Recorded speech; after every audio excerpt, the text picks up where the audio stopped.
Consciousness.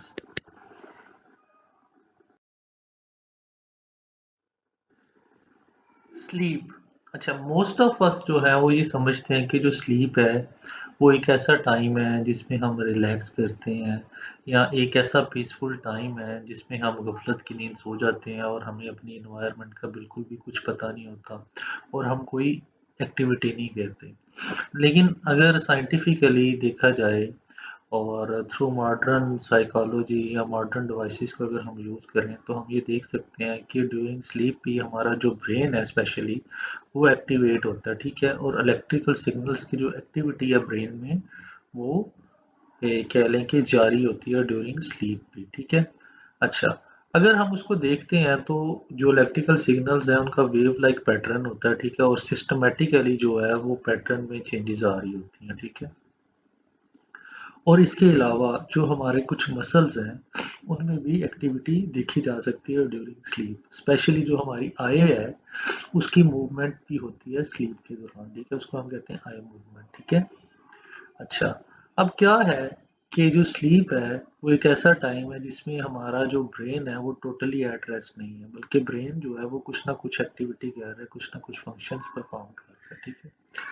अच्छा, अब उन्होंने क्या किया है कि जो रिसर्चर्स हैं या साइंटिस्ट हैं उन्होंने ये डिस्कवरी की कि जो स्लीप है उसमें टोटल 1 से लेके 4 तक स्टेज होती हैं और उसके बाद एक 5वां स्टेज होता है जिसको हम रैम स्लीप कहते हैं, ठीक है। अब 1 टू 4 स्टेज प्लस जो रैम स्लीप है ये क्या होती है साइकिल्स के अंदर, ये पूरी स्लीप का पैटर्न है, ठीक है। मीन्स कि पहले बंदा स्टेज 1 में गया है, फिर स्टेज 2 में, फिर स्टेज 3 में, फिर स्टेज 4 में, इसी दौरान वो रैम स्टेज में भी गया जिसको हम रैपिड आई मूवमेंट स्टेज कहते हैं, ठीक है। और ये जो टोटल साइकिल है जो 5 स्टेजेस पे मुश्तमिल है इसकी टोटल ड्यूरेशन 90 मिनट्स की होती है अराउंड अबाउट, ठीक है। अच्छा, अगली स्लाइड से हम देखते हैं इन स्टेजेस को जरा डिटेल में देखेंगे, सही है।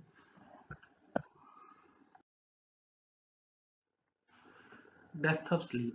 हम ये देख सकते हैं इस डायग्राम में कि जो हमारी ब्रेन की इलेक्ट्रिकल एक्टिविटी है या जो इलेक्ट्रिकल सिग्नल्स का पैटर्न है वो किस तरह का होता है, वेव लाइक होता है, ठीक है।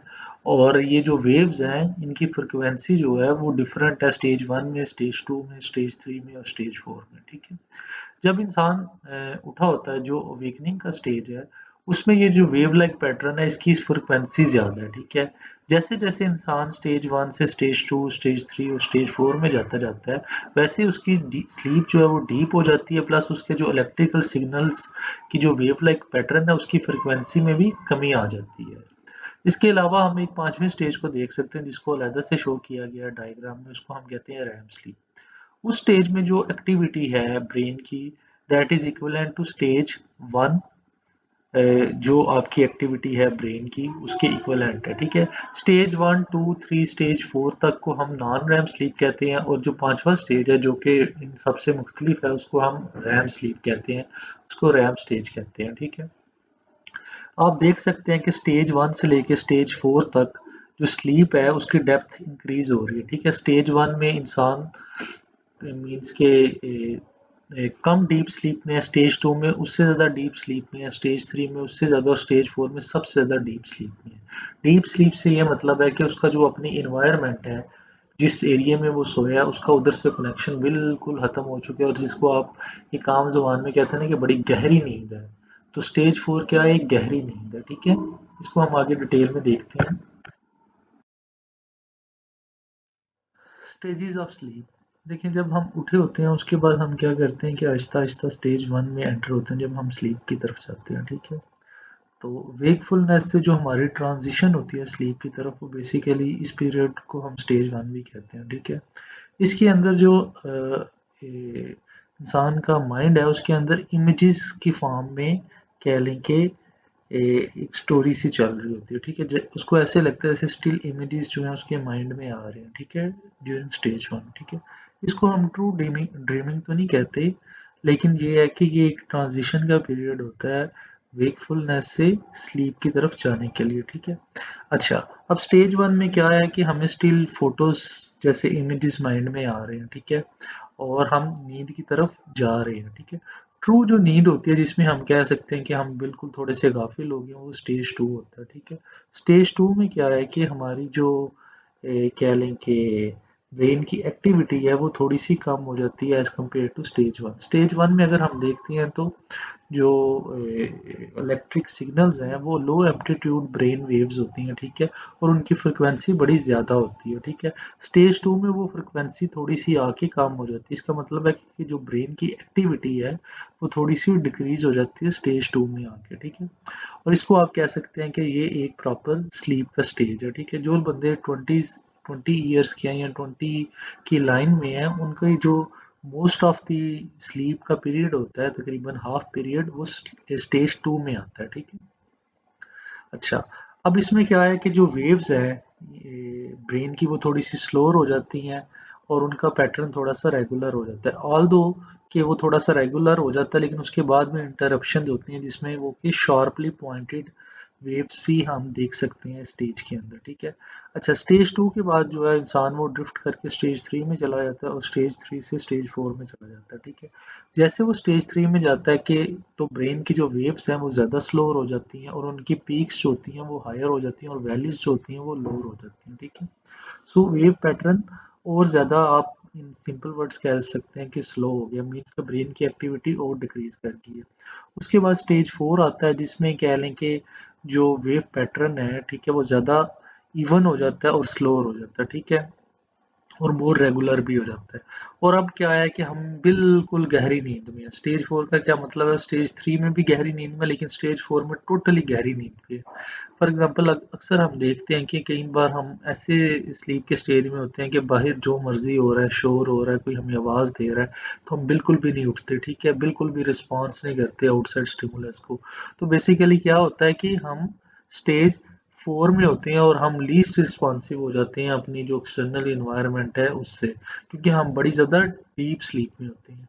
सो जो ट्रांजिशन है वेकफुलनेस से स्लीप की तरफ वो डिफरेंट स्टेजेस में कवर होती है, stage one, stage two, stage three, stage four, ठीक है। और वेव पैटर्न जो है वो स्टेज वन से लेके स्टेज फोर तक उसकी फ्रिक्वेंसी जो है उसमें कमी आती जाती है और उसकी जो पीक्स है वो हायर हो जाती हैं, वैलीज जो हैं वो कह लें कि ज़्यादा फ्लैट हो जाती हैं, और प्लस जो कह लें कि वेव पैटर्न है वो रेगुलर हो जाता है, ठीक है। और अगर हम डेप्थ की बात करते हैं तो स्टेज फोर जो है उसमें सबसे ज़्यादा डीप स्लीप के अंदर होता है इंसान।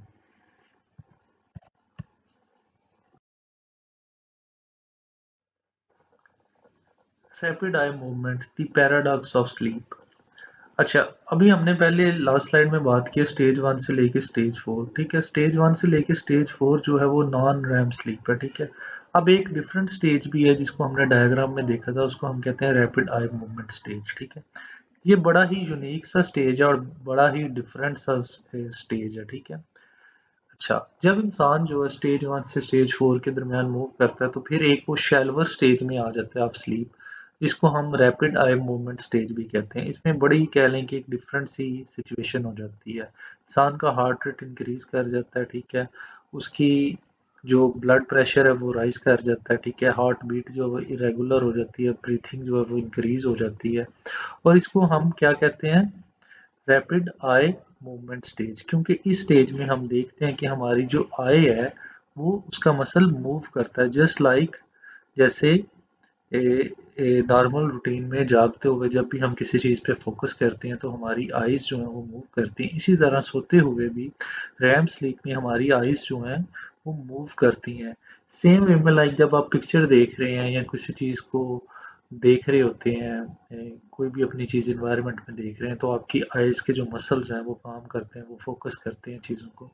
इसी तरह से same activity during REM sleep भी होती है, आपके आई मसल जो हैं वो मूव कर रहे होते हैं फॉरवर्ड एंड बैकवर्ड्स, लाइक आप कोई चीज़ को जैसे वॉच कर रहे हैं, ठीक है। सिमिलरली जैसे जब आप मूवी वॉच करते हैं तो आपके मसल्स मूव करते हैं, सिमिलर उसी वे में आपके मसल्स मूव कर रहे होते हैं, ठीक है। अच्छा, जो रैम स्लीप है ये 20% ऑफ टाइम होता है इसका, टोटल स्लीपिंग टाइम का, ठीक है। और जो आपके मेजर बॉडी मसल्स होते हैं, ठीक है, वो फिर भी लीस्ट रिस्पॉन्सिव रहते हैं लाइक अदर स्टेजेस में, जैसे आपके बाकी बॉडी पार्ट्स मूव नहीं कर सकते, इसी तरह से रैम स्लीप में भी बॉडी के जो मेजर मसल्स हैं वो पैरालाइज ही रहते हैं, लेकिन जो आई का मसल है वो क्या करता है, मूव करता है। ठीक है, इसको आगे हम फर्दर इसकी डिटेल्स पढ़ते हैं।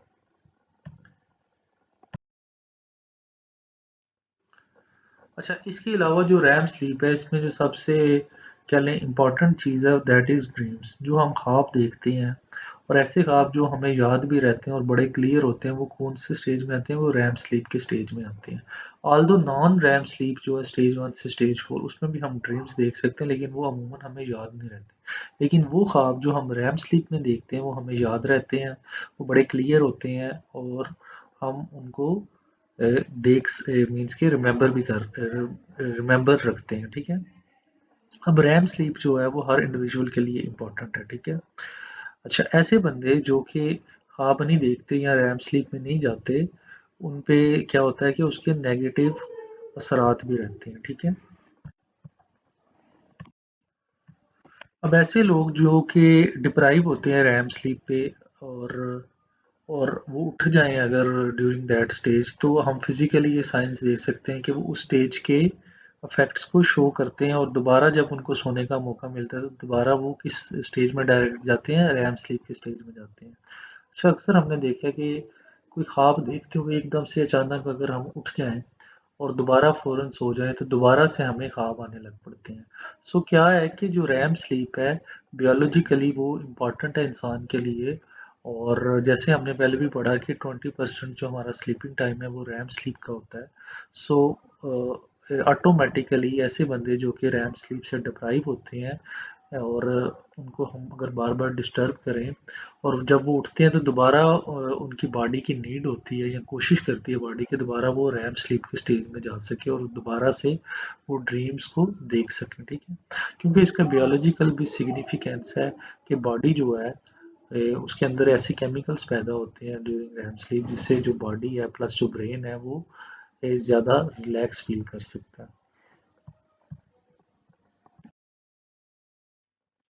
इस डायग्राम में बेसिकली उन्होंने स्लीप के डिफरेंट स्टेजेस को शो किया है और ये जो डायग्राम है ये 8 घंटे की स्लीप के पैटर्न को दिखा रही है। ठीक है, इसमें हम देख सकते हैं कि जैसे हमने पहले पढ़ा कि स्लीप के डिफरेंट स्टेजेस होते हैं और जो साइकिल है एक पूरा वो 90 मिनट्स का होता है। मीन्स कि ड्यूरिंग 90 मिनट्स आप स्टेज 1 में भी रहते हो, स्टेज 2 में जाते हो, 3 में जाते हो, 4 में जाते हो और ड्यूरिंग दैट साइकिल आप रैम स्लीप के स्टेज में भी जाते हो।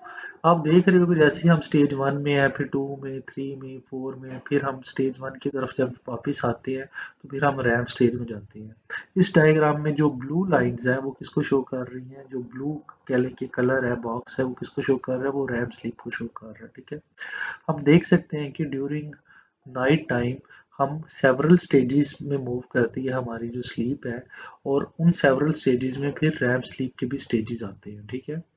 और ये तकरीबन एक अडल्ट की जो 8 घंटे की नींद है उसमें डिफरेंट स्टेजेस को शो कर रहा है, ये वाला जो फिगर है। ठीक है, अच्छा, वाई डू वी स्लीप? अब क्या है कि नॉर्मल ह्यूमन फंक्शनिंग के लिए, ठीक है, हम सबको पता है कि स्लीप एक रिक्वायरमेंट है, हमारी बॉडी के लिए रिक्वायरमेंट है, हमारे ब्रेन के लिए रिक्वायरमेंट है। हमारे ब्रेन के अंदर जो न्यूरॉन सेल्स हैं, ठीक है, उनको अगर हम रिलैक्स करना चाहते हैं और अपनी बॉडी की जो हमारे मेजर मसल्स हैं उनको अगर हम रिलैक्स करना चाहते हैं तो उसके लिए नींद बड़ी इंपॉर्टेंट है। ठीक है, अब डिफरेंट हाइपोथेसिस या डिफरेंट थ्योरीज हैं जो कि हमें एक पर्सपेक्टिव देती हैं कि नींद क्यों इंपॉर्टेंट है। अच्छा, रैट्स में जब ये एक्सपेरिमेंट किया गया कि अगर टोटल डेप्रीवेशन की जाए, मीन्स के रैट्स को अगर सोने ना दिया जाए तो उसका उन पे क्या असर पड़ता है, तो देखा गया कि ऐसे रैट्स जिनको टोटली डिप्राइव किया गया स्लीप से उनकी डेथ होगी। सो एनिमल्स में भी नींद बड़ी इंपॉर्टेंट है और ह्यूमन बीइंग्स में भी नींद बड़ी इंपॉर्टेंट है। अब जो थ्योरीज हैं, डिफरेंट रिसर्चेस डिफरेंट थ्योरीज इसके लिए पेश करते हैं। एक एवोल्यूशनरी पर्सपेक्टिव है जिसमें वो कहते हैं कि जो हमारे एंसेस्टर्स थे उनके लिए नींद क्यों ज़्यादा ज़रूरी थी, क्योंकि नींद उनको ये मौका देती थी कि वो अपने दिन भर की जो थकन है, ठीक है, और वो जो एफर्ट करते हैं फूड के लिए प्लस अपने शेल्टर के लिए, उसके बाद उनको एक ऐसा टाइम चाहिए जिसमें वो अपनी एनर्जी को कंजर्व कर सके। तो स्लीप जो है वो एक प्रॉपरली 8 कह लें बॉडी फंक्शन है जो कि हमें हेल्प आउट करता है एनर्जी को कंजर्व करने के लिए, ठीक है। अच्छा, अब कुछ साइंटिस्ट हैं उनके मुताबिक ये है कि जो नॉन रैम स्लीप है, ये हमारे न्यूरॉन्स सेल्स जो होते हैं ब्रेन के अंदर उनको चांस देती है कि वो अपने आप को रिपेयर कर सके। इसके अलावा जो रैम स्लीप है उसके बारे में कहा जाता है कि ड्यूरिंग रैम स्लीप हमारे अंदर ऐसे न्यूरोट्रांसमीटर्स पैदा होते हैं जो कि परमिट करते हैं रिसेप्टर सेल्स को टू गेट नेसेसरी रेस्ट, और उनकी जो सेंसिटिविटी होती है ड्यूरिंग पीरियड ऑफ वीकफुलनेस उसको बढ़ाते हैं, उनके उसके फंक्शन को वो बढ़ाते हैं। सो जो रैम स्लीप है प्लस जो नॉन रैम स्लीप है वो दोनों क्या है, बड़ी इंपॉर्टेंट है बॉडी के लिए, बॉडी के मसल्स के लिए, हमारे रिसेप्टर सेल्स के लिए, हमारे ब्रेन के न्यूरॉन सेल्स के लिए। स्टिल ये जो स्पेकुलेशंस हैं इनके बारे में 100% एविडेंस तो नहीं है कि ये ठीक है, लेकिन ये थ्योरीज कुछ ना कुछ हद तक साइंटिफिक है क्योंकि इनके पीछे कुछ ना कुछ डाटा है, कुछ ना कुछ रिसर्च है।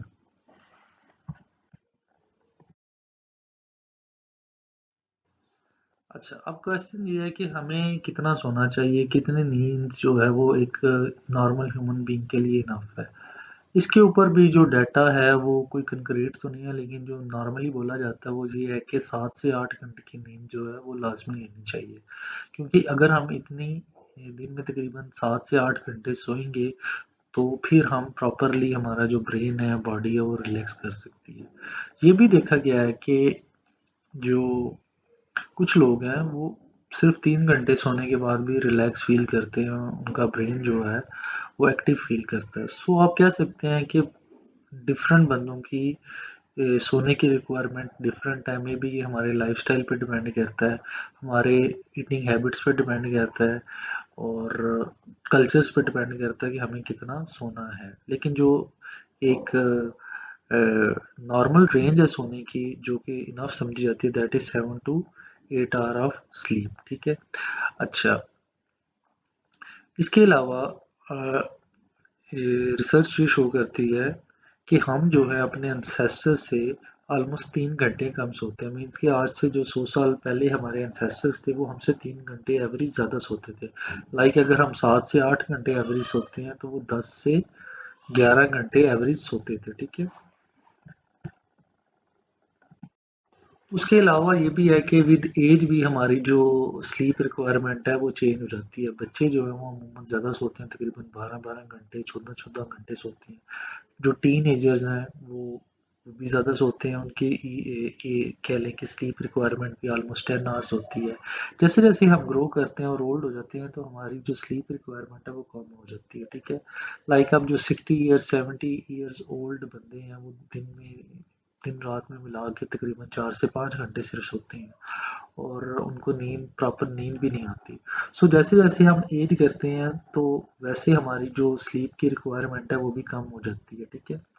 अच्छा, अब स्लीप डेप्रिवेशन के हवाले से ह्यूमन बीइंग्स में भी अक्सर एक्सपेरिमेंट्स किए जाते हैं। सो उन्होंने एक एक्सपेरिमेंट किया जिसमें उन्होंने 200 घंटे के लिए लोगों को सोने ना दिया, ठीक है।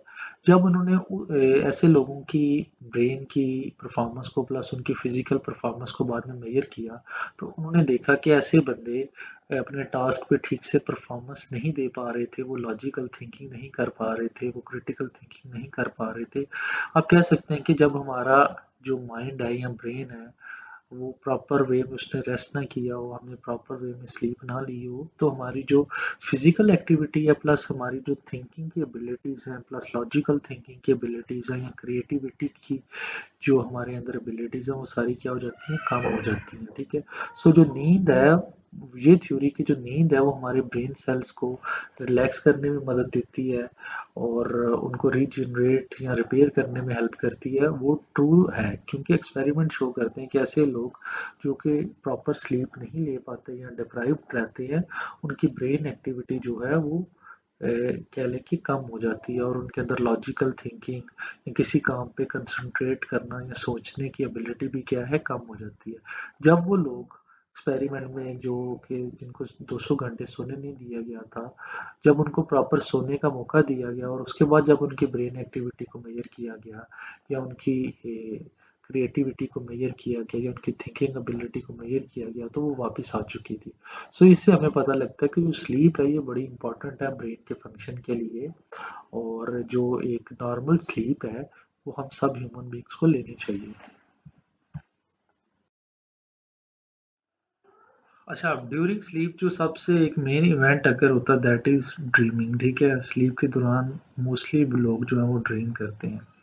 अगर लोगों से ये क्वेश्चन किया जाए कि उनको अमूमन किस तरह के ड्रीम्स आती हैं तो जो ज़्यादा थीम्स हैं जो कि कॉमनली लोग ड्रीम्स में देखते हैं they are related to aggression, friendliness, misfortune, success और फेलियर।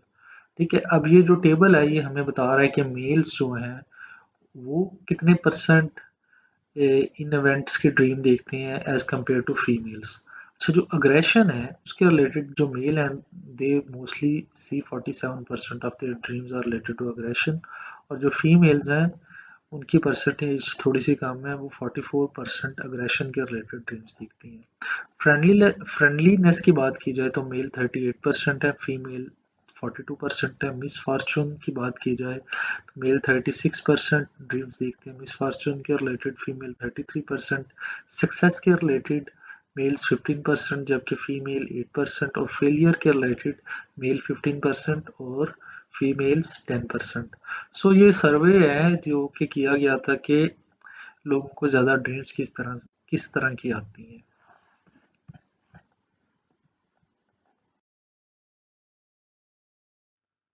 जब हम ड्रीम्स की बात करते हैं तो जो सबसे पहला क्वेश्चन हमारे माइंड में आता है वो ये है कि ड्रीम्स का मतलब क्या होता है। उनकी इंटरप्रिटेशन के रिलेटेड सबसे पहले क्वेश्चन हमारे माइंड में आता है।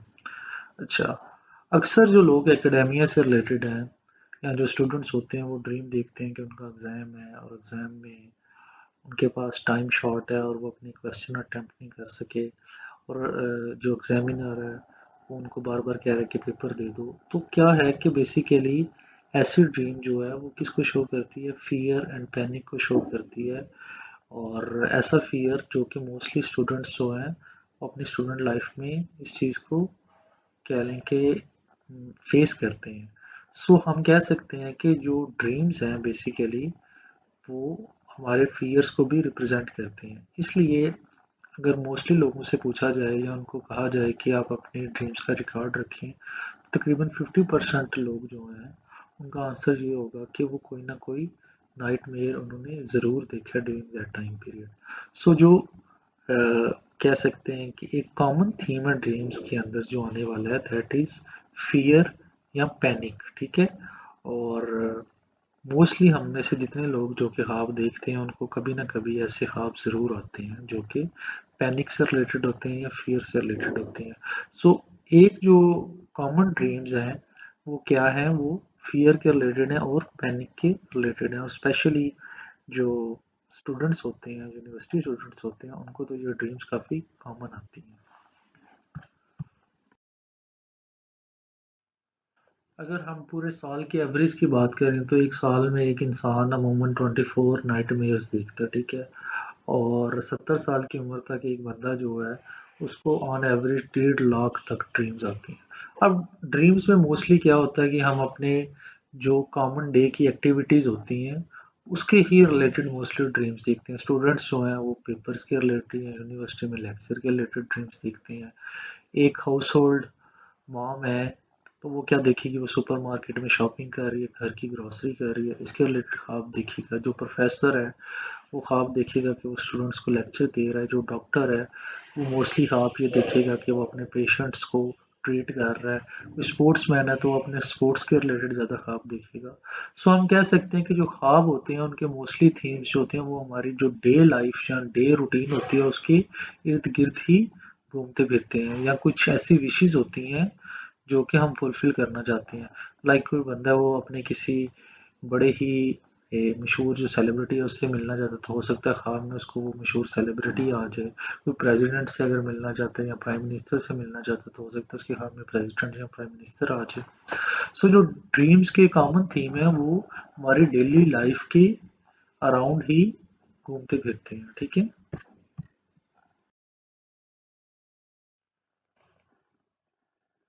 अच्छा, do dreams represent unconscious wish fulfilment? ठीक है। अच्छा, अब जो सिगमंड फ्रॉइड है, जैसे हमने इसका स्टडी भी किया था कि ये एक बड़ा प्रोमिनेंट साइकोलॉजिस्ट था। तो उसने थ्योरी दी थी कि जो ड्रीम्स होती हैं basically that is guide to our unconscious, ठीक है? जो हमारा अनकॉन्शियस है, जो हमारे माइंड के अंदर लाशऊर का हिस्सा होता है, ये उसका बताता है हमें, ठीक है? उसके बारे में गाइड करता है, ठीक है?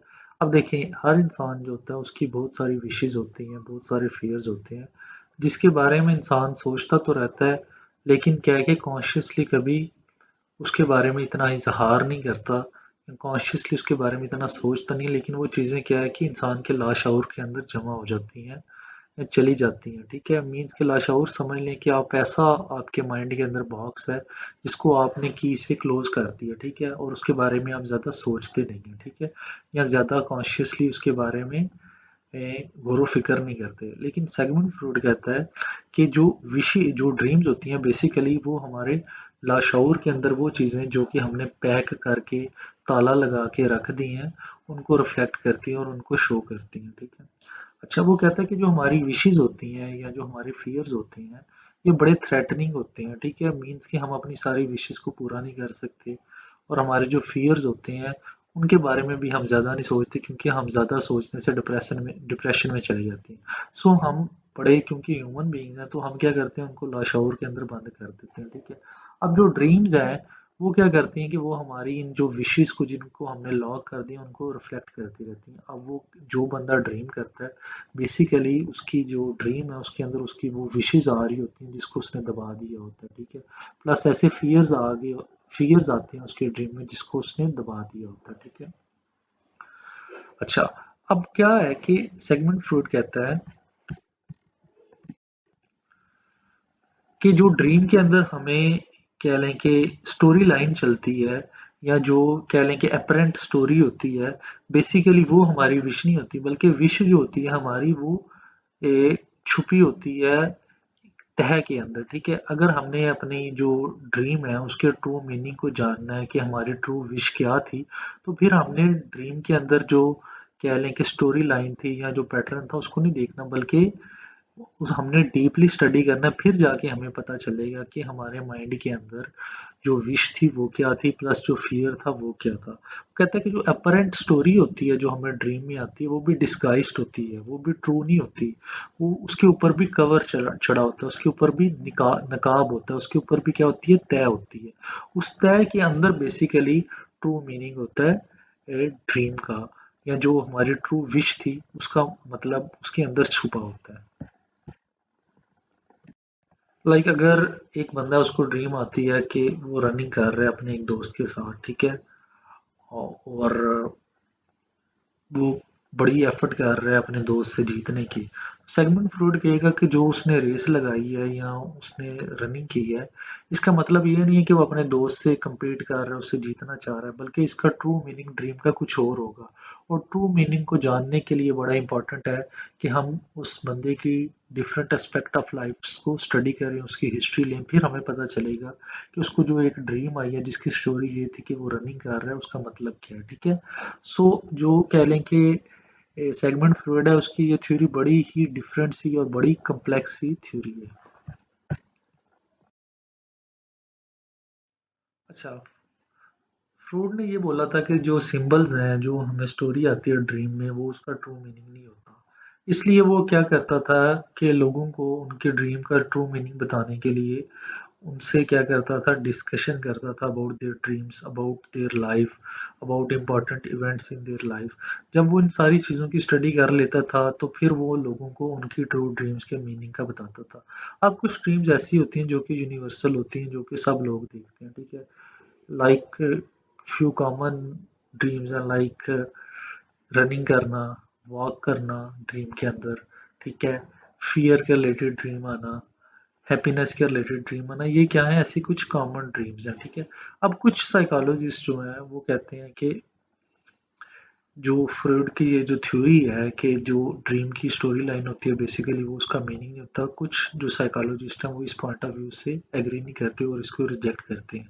वो कहते हैं कि बेसिकली जो हमें ड्रीम आती है वो बेसिकली हमारी विश या फ़ियर के ही रिलेटेड होती है, कोई उसका हिडन मीनिंग नहीं होता।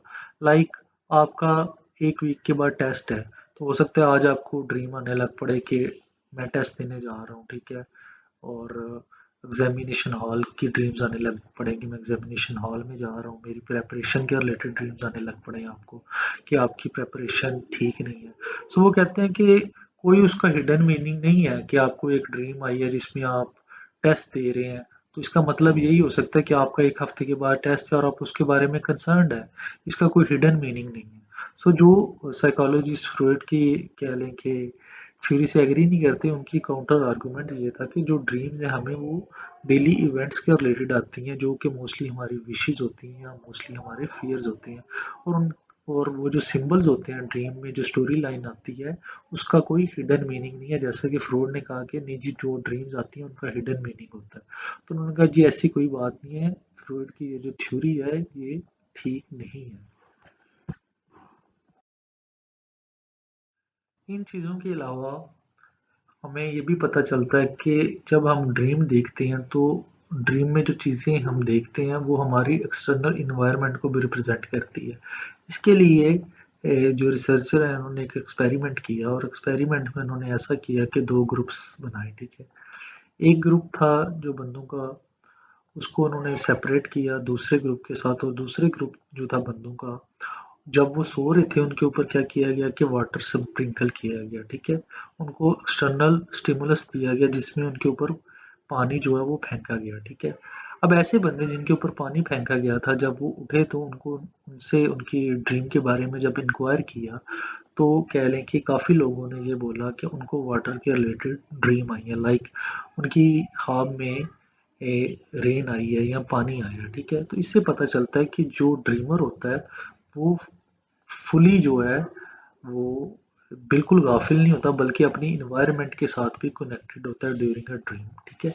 आपने अक्सर देखा होगा कि अगर हम बड़ी ही awkward सी जगह पे सोएं जिधर बड़ी ज़्यादा गर्मी है तो ख्वाब भी हमें ऐसा आएगा जैसे हम गर्मी वाली जगह पे सोए और हम बड़ी ही मुश्किल हालात से गुजर रहे हैं।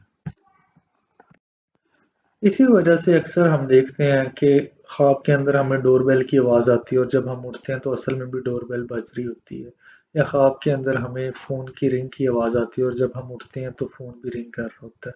सो ये कि हम अपनी एक्सटर्नल इन्वायरमेंट से टोटली डिस्कनेक्टेड नहीं होते ड्रीम में, ये भी ट्रू है।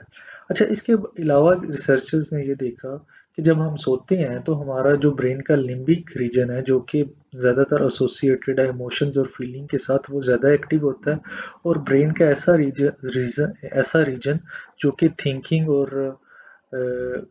रैशनल पर्पसेस के लिए ज़्यादा यूज होता है वो ज़रा इनएक्टिव होता है ड्यूरिंग ड्रीम। सो जो फ्रॉइड की कह लें कि थ्योरी है कि हमारी जो ड्रीम्स हैं ये अनकॉन्शियस विशेस को शो करती हैं या हमारी फीलिंग्स या इमोशंस को शो करती हैं, वो टोटली हम रिजेक्ट नहीं कर सकते बल्कि उसके पीछे भी कुछ ना कुछ सच ज़रूर है, ठीक है। लेकिन ये है कि उसकी एक्सप्लेनेशंस या जो मेथड्स फ्रॉड ने हमें बताए कि हमने किस तरह से सिंबल्स तक पहुंचना है वो काफ़ी ज़्यादा वीक से हैं, ठीक है। लेकिन उनकी कुछ ना कुछ साइंटिफिक बेसिस ज़रूर है। Dreams for survival theory. अच्छा, अगर हम इस थ्योरी पे नज़र डालें तो ये हमें बताती है कि जो ड्रीम है या जो स्लीप का टाइम है वो हमें हेल्प करता है ऐसी इंफॉर्मेशन को रिकंसिडर करने के लिए जो कि हमारे सर्वाइवल के लिए इम्पॉर्टेंट है। अच्छा, अगर हम हिस्टोरिकली या एशियन टाइम्स देखें कि ह्यूमन बींग्स जो हैं वो वक्त के साथ इवॉल्व हो गए हैं, ठीक है। आज से जो 10,000 साल पहले या उससे भी पुराना जो ह्यूमन बीइंग था उनके जो माइंड है वो इतने ज़्यादा डेवलप नहीं थे, इतने ज़्यादा इवॉल्व नहीं थे, ठीक है। उनके माइंड की एबिलिटीज़ इतनी ज़्यादा नहीं थी, ठीक है। सो उनको टाइम चाहिए था प्लानिंग करने के लिए रिलेटेड टू देयर सर्वाइवल, ठीक है। क्योंकि हमने जैसे पहले डिस्कस किया कि इंसान जो है उसका ज़्यादा टाइम सोने में गुजरता था तो वो इस टाइम को यूटिलाइज करना चाहता था, ठीक है। सो जो ड्रीम्स हैं वो इंसान को एक मौका प्रोवाइड करती हैं कि वो इस टाइम को यूटिलाइज करे और अपनी जो प्लानिंग है सर्वाइवल के रिलेटेड उसको बेटर कर सके, ठीक है, और उसको बेहतर से बेहतर कर सके। देखें, एशियन टाइम्स में क्या था कि आपने फूड हासिल करना है, शेल्टर हासिल करना है, जंगल में रहना है, डिफिकल्ट लाइफ थी। अब इन काम के लिए इंसान को प्लानिंग करनी है, प्लानिंग के लिए टाइम चाहिए, और स्लीप इंसान ज़्यादा ले रहा था तो वो जो टाइम है स्लीप का उसको वो ड्रीम में यूटिलाइज करता था और ड्रीम में जो उसके डेली रूटीन के वर्क हैं उनकी बेटर से बेटर प्लानिंग करता था। अच्छा, अब इसको अगर एक्सपेरिमेंट के तौर पे जो न्यू साइकोलॉजिस्ट है उन्होंने देखा, उन्होंने रैट्स पे जब स्टडी की कि रैट जो है जब उसको कि एक पजल जो कि मेज होता है उसके अंदर डाला जाता है और डेफिनेटली रैट जो है उस पजल से निकलने की कोशिश करता है और उसके बाद जब वो रैट सोता है तो उन्होंने देखा कि उसकी ब्रेन की जो एक्टिविटी है वो सिमिलर है, मीन्स कि वो सेम ही अपने माइंड में उस पजल को रिपीट कर रहा है जो कि उसने डे टाइम पे किया था, मीन्स कि वो प्लानिंग कर रहा है कि किस तरह से वो पजल में से बेटर वे में निकल सकता है। अच्छा, अब ये जो व्यू है ड्रीम और सर्वाइवल थ्योरी का, ये फ्रॉइड की थ्योरी से बिल्कुल डिफरेंट है। फ्रॉइड ने तो कहा ना कि ड्रीम्स हमारी विशेज होती हैं। ये थ्योरी कहती है कि जो ड्रीम्स हैं बेसिकली ये हमें एक प्लेटफॉर्म प्रोवाइड करती हैं प्लान करने के लिए अपने डेली लाइफ को, जो कि हमारे सर्वाइवल के लिए इम्पोर्टेंट है। फॉर एग्जांपल एक बंदा अगर साइंटिस्ट है और वो दिन भर काम करता है, रात को जब वो सोता है तो उसका माइंड उसी ही एक्सपेरिमेंट के बारे में ही सोच रहा होता है या उसके रिलेटेड ही उसको ड्रीम्स आ रही होती हैं। उसकी मेमोरी क्या हो रही होती है, रिफ्रेश हो रही होती है, या उसके जो थॉट्स हैं या उसके अंदर क्या थॉट्स चल रहे होते हैं वो भी सेम उसी एक्सपेरिमेंट के या उसके अपने वर्क के रिलेटेड चल रही होती है। मीन्स कि वो अपनी प्लानिंग ही कर रहा है ड्रीम के अंदर भी अपने डेली लाइफ की, सो दैट वो ज़्यादा अच्छे से या बेहतर से परफॉर्म कर सके। सो इन शॉर्ट हम कह सकते हैं कि जो ड्रीम्स हैं ये एक हेरिडेटरी कह लें या हमारे अंदर एक मैकेनिज्म है जिसका मेन फंक्शन क्या है कि हम अपनी जो डेली लाइफ है प्लस जो अपनी सर्वाइवल के रिलेटेड हमारे काम हैं उनकी बेहतर से प्लानिंग कर सकें, और ड्रीम में भी बेसिकली हम ऐसा ही करते हैं। अब इसी थ्योरी के रिलेटेड जो एक्सपेरिमेंट्स हैं वो किए गए टू प्रूव दैट कि ये थ्योरी वाकया ही ट्रू है या एग्जिस्ट करती है, ठीक है। जैसा कि हमने पढ़ा कि जो ड्रीम है वो बेसिकली ड्रीम के दौरान हमारे जो मोटर न्यूरॉन्स होते हैं जो कि मेमोरी के रिलेटेड हैं वो काफ़ी ज़्यादा एक्टिव होते हैं और वो हमें हेल्प आउट करते हैं हमारे जो डे के प्लान्स हैं उनको ही ज़्यादा प्रोसेस करने में या रिफ्रेश करने में ड्रीम्स हमें हेल्प आउट करती हैं। अच्छा, अब इस चीज़ को प्रूव करने के लिए एक्सपेरिमेंट किया गया और एक कह लें कि मेमोरी टास्क था जो कि दो ग्रुप्स को कराया गया, ठीक है। एक ग्रुप को प्रॉपर सोने के लिए टाइम दिया गया जबकि दूसरा ग्रुप जो है उसको प्रॉपरली सोने के लिए टाइम ना दिया गया और उसकी जो नींद है उसको इंटरप्ट किया गया। ऐसा ग्रुप जिसने प्रॉपर नींद ली, रैम स्लीप में गया, ड्रीम्स देखी, जब उनका दोबारा से उस मेमोरी के रिलेटेड टेस्ट किया गया तो उनकी मेमोरी इम्प्रूव थी, फ्रेश थी और उनको वो चीज़ें जो उन्होंने मेमोरी टेस्ट में याद की थी रात को वो उनको अच्छे से सुबह को याद थी आफ्टर ड्रीम्स, ठीक है। जबकि ऐसा ग्रुप जिनकी नींद को डिस्टर्ब किया गया था उनका मेमोरी टेस्ट जो है वो बेटर ना हुआ और उनकी जो मेमोरी है वो फ्लॉड होगी। इसका मतलब क्या है कि जो ड्रीम्स हैं उन्होंने हेल्प किया ग्रुप ए को जिन्होंने प्रॉपर नींद हासिल की थी अपनी मेमोरी को रिफ्रेश करने में, और उन्होंने वही इंफॉर्मेशन जो कि रात को मेमोरी टेस्ट में कह लें कि सीखी थी उसको उन्होंने प्रोसेस किया ड्यूरिंग ड्रीम, और जब सुबह उन्होंने मेमोरी का टेस्ट दिया तो उनकी मेमोरी बेटर थी। सो ये जो थ्योरी है सर्वाइवल थ्योरी की कि जो ड्रीम है इसको हम एज अ वे यूज़ करते हैं अपनी इंफॉर्मेशन को अपनी मेमोरी को रिफ्रेश करने के लिए और अपने डे को बेटर प्लान आउट करने के लिए और अपने सर्वाइवल के लिए, वो थ्योरी की कुछ ना कुछ साइंटिफिक बेसिस हैं और कुछ ना कुछ इम्प्लीकेशंस हैं। अच्छा, सो इन एक्सपेरिमेंट से ये चीज़ तो प्रूव होती है कि जो ड्रीम्स हैं इनकी इम्प्लीकेशन है हमारी मेमोरी के रिलेटेड, तो ज़रूर इम्प्लीकेशंस हैं और ऐसी चीज़ें, और जब हम प्रॉपर नींद लेते हैं तब हमारी मेमोरी क्या हो जाती है, रिफ्रेश हो जाती है, ठीक है। देखिए आपने अक्सर देखा होगा कि जब हमारे एग्ज़ाम्स होते हैं तो पेरेंट्स हमें एडवाइस करते हैं कि आप प्रॉपर सोएं, ठीक है, और उसके बाद सुबह फ्रेश होके एग्ज़ाम दें। तो क्या होता है कि प्रॉपर नींद लेने से आपने वो चीज़ें जो रात को याद की होती हैं एग्ज़ाम के लिए वो आपकी फ्रेशन हो जाती हैं सोने के बाद, क्योंकि ड्रीम में भी आपका माइंड वो इन्फॉर्मेशन को दोबारा प्रोसेस करता है तो आपकी मेमोरी जो है वो पक्की हो जाती है और वो चीज़ आपकी मेमोरी में बैठ जाती है, ठीक है।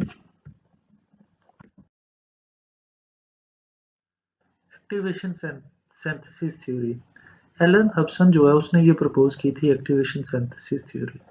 अच्छा, हमारे जो ब्रेन सेल्स हैं उनके अंदर हमारे मेमोरी सेल्स होते हैं और हमने पढ़ा है कि ड्यूरिंग स्लीप हमारा जो ब्रेन है वो टोटली डीएक्टिवेट नहीं होता, बल्कि उसके अंदर इलेक्ट्रिकल एक्टिविटीज़ हो रही होती हैं, ठीक है। अच्छा, जब इलेक्ट्रिकल एक्टिविटीज़ हो रही हैं तो हमारा जो ब्रेन है उसके अंदर इलेक्ट्रिकल इम्पल्सेस हैं, ठीक है। अब इलेक्ट्रिकल इम्पल्सेस क्या करती हैं ड्यूरिंग स्लीप, वो जाके हमारे मेमोरी सेल्स को हिट करती हैं, ठीक है। जब वो हमारे मेमोरी सेल्स को हिट करती हैं तो हमें जो मेमोरी है जो कि स्टोर्ड है हमारे ब्रेन के अंदर, वो क्या होती है, वो हमें ड्रीम की फॉर्म में आने लग पड़ती है, क्योंकि ह्यूमंस जो हैं वो एक लॉजिकल ह्यूमन बीइंग्स हैं, क्रिटिकल हैं, ठीक है। वो हर चीज़ की रैशनल को क्रिएट करता है ह्यूमन बीइंग। तो वो जब हमारे मेमोरी सेल्स जो हैं उनको जाके इलेक्ट्रिकल वेव्स हिट करती हैं, तो हमें वो जो इमेजेस हैं या प्लस जो हमारी मेमोरी है वो हमारे माइंड में चलती है ड्रीम की सूरत में और एक स्टोरी लाइन की सूरत में। क्योंकि हम रैशनल हैं तो हम क्या करते हैं, उन जो जिन जिन पॉइंट्स पे जाके इलेक्ट्रिकल वेव्स हिट करती हैं हमारी मेमोरी सेल्स को, उनकी क्या करता है हमारा माइंड एक स्टोरी क्रिएट कर लेता है, ठीक है। और वो जो स्टोरी है वो हमें ड्रीम की फॉर्म में आती है। अच्छा, अब क्या है कि वो स्टोरी लाजमी नहीं है बिल्कुल लॉजिकल हो, लेकिन मोस्टली क्या होता है लॉजिकल होता है। अक्सर आप ड्रीम में देखते हैं कि फॉर एग्जांपल ड्रीम में अभी आप किसी एक चीज़ के बारे में कोई चीज़ देख रहे हैं, तो टोटली अदर मोमेंट आपकी ड्रीम टोटली चेंज हो जाएगी, ठीक है। तो इससे पता लगता है कि ड्रीम के अंदर जो मेमोरी एक्टिवेट होती है इंसान के माइंड में वो बड़ी सी रैंडम होती है, लेकिन फिर भी कभी कभी वो इतनी सीक्वेंस में होती है कि हम उसकी एक स्टोरी लाइन भी बाकायदा बना सकते हैं। हब्सन जो है उसने ये भी बोला था कि जो फ्रॉइड की थ्योरी है उसके बारे में उसका ओपिनियन था कि वो टोटली इसको रिजेक्ट नहीं करता, बल्कि उसको लगता है कि ड्रीम्स में हम बेसिकली जो चीज़ें देखते हैं वो हमारी विशेज़ या फियर के ही रिलेटेड होती हैं, क्योंकि हमारी जो मेमोरी है, मेमोरी के अंदर तो वही चीज़ें हैं ना जो हमारी विशेज़ को रिफ्लेक्ट करती हैं, हमारे डे टू डे कामों को रिफ्लेक्ट करती हैं, हमारे फियर्स को रिफ्लेक्ट करती हैं। सो जो हमारे ब्रेन में मेमोरी सेल्स एक्टिवेट होते हैं ड्यूरिंग ड्रीम, वो भी वो सेम ही होते हैं जो कि हमारी विश से रिलेटेड है या हमारे फियर से रिलेटेड है, ठीक है। सो एक्टिवेशन सिंथेसिस थ्योरी जो हमें एक डिफरेंट साइंटिफिक पर्सपेक्टिव प्रोवाइड करती है ड्रीम्स के हवाले से। स्लीप डिस्टरबेंस, हम देखते हैं कि अक्सर औकात हम या हमारे जो फ्रेंड्स हैं या किसी को घर में कोई प्रॉब्लम आ जाती है जिसकी वजह से उनकी स्लीप डिस्टर्ब हो जाती है। जो टर्म हम स्लीप डिस्टरबेंस के लिए यूज़ करते हैं दैट इज़ इंसोमिया। इंसोमिया से ये मतलब है कि हम प्रॉपर जो अपनी नींद है वो पूरी नहीं कर सकते। देखें, जैसे हमने स्टडी किया था कि 7 to 8 आवर्स नींद जो है वो नेसेसरी है, लेकिन कुछ लोग जो होते हैं वो प्रॉपरली सो नहीं पाते, जिसकी वजह से फिर उनकी mental health plus physical health suffer करती है। सो इस कंडीशन को हम इंसोमिया कहते हैं। ये इंसोमिया के जो रीजंस हैं या जो कॉजेज हैं ये मल्टीपल हो सकते हैं। लाइक ड्यू टू डिप्रेशन हो सकता है, फॉर एग्जांपल कोई रिलेशन में ब्रेकअप आ गया उसकी वजह से हो सकता है। अगर आपके साथ लाइफ में कुछ बुरा हो रहा है, लाइक आपने अपनी जॉब को लूज़ कर दिया या कोई बड़े ज़्यादा आप सैड हैं, ठीक है, किसी वजह से किसी रिलेटिव की डेथ हो गई है, तो ड्यू टू मैनी रीजंस जो है आपको स्लीप डिस्टर्बेंस हो सकती है, और इसको हम जो प्रॉपर टर्म यूज़ करते हैं इसके लिए दैट इज़ इंसोमिया, ठीक है। और इसको हम क्या कहते हैं, स्लीपिंग प्रॉब्लम्स। अक्सर औकात ये देखा गया कि ऑलमोस्ट 1/3 बंदे जो हैं दुनिया में वो रिपोर्ट करते हैं कि हमें इंसोमिया कभी ना कभी लाइफ में इस प्रॉब्लम को फेस करना पड़ा। अच्छा, जब उन्होंने लेबॉर्ट्री में रिसर्च की तो उन्होंने देखा कि ऐसे लोग जो कि इंसोमिया के बारे में रिपोर्ट करते हैं कि उनको प्रॉपर नींद नहीं आती, जब लेबॉर्ट्री में उनके साथ एक्सपेरिमेंट किया गया तो मोस्टली लोग आफ्टर 30 मिनट सो जाते थे, लेकिन उनको ये इंप्रेशन होता था कि जैसे वो प्रॉपरली सो नहीं पा रहे। उसकी एक ही मेन वजह ये भी है कि कुछ लोगों के अंदर ये कह लें कि एबिलिटी होती है या कह लें कि उनकी नींद थोड़ी कच्ची होती है, जिसकी वजह से वो जो एक्सटर्नल इन्वायरमेंट में आवाज़ें होती हैं या स्टिमुलस होता है उसको सुनते रहते हैं। और ऑल्दो वो होते नींद के स्टेज 1 या स्टेज 2 में कहीं फॉल कर रहे होते हैं, लेकिन उनको ऐसा इंप्रेशन फील होता है जैसे वो बिल्कुल सोए नहीं है, ठीक है। उनको बाहर से आवाज़ें आती रहती हैं, मीन्स कि अगर कोई शोर कर रहा है तो वो शोर की आवाज़ उनको आ रही है, वो प्रॉपर वे में ड्रीम नहीं कर पा रहे, ठीक है। ऑल्दो वो स्टेज 1 में या स्टेज 2 के ट्रांजिशन में होते हैं, लेकिन उनको फीलिंग ऐसी आती है जैसे वो सोए नहीं है। सो जो इंसोमिया है ये एक सीरियस भी हो सकता है। अगर लॉन्ग टाइम के लिए आपको स्लीप डिस्टर्बेंस है तो फिर क्या है कि आपको डॉक्टर के पास जाना चाहिए, क्योंकि इससे आपकी हेल्थ जो है वो सीरियसली अफेक्ट हो सकती है।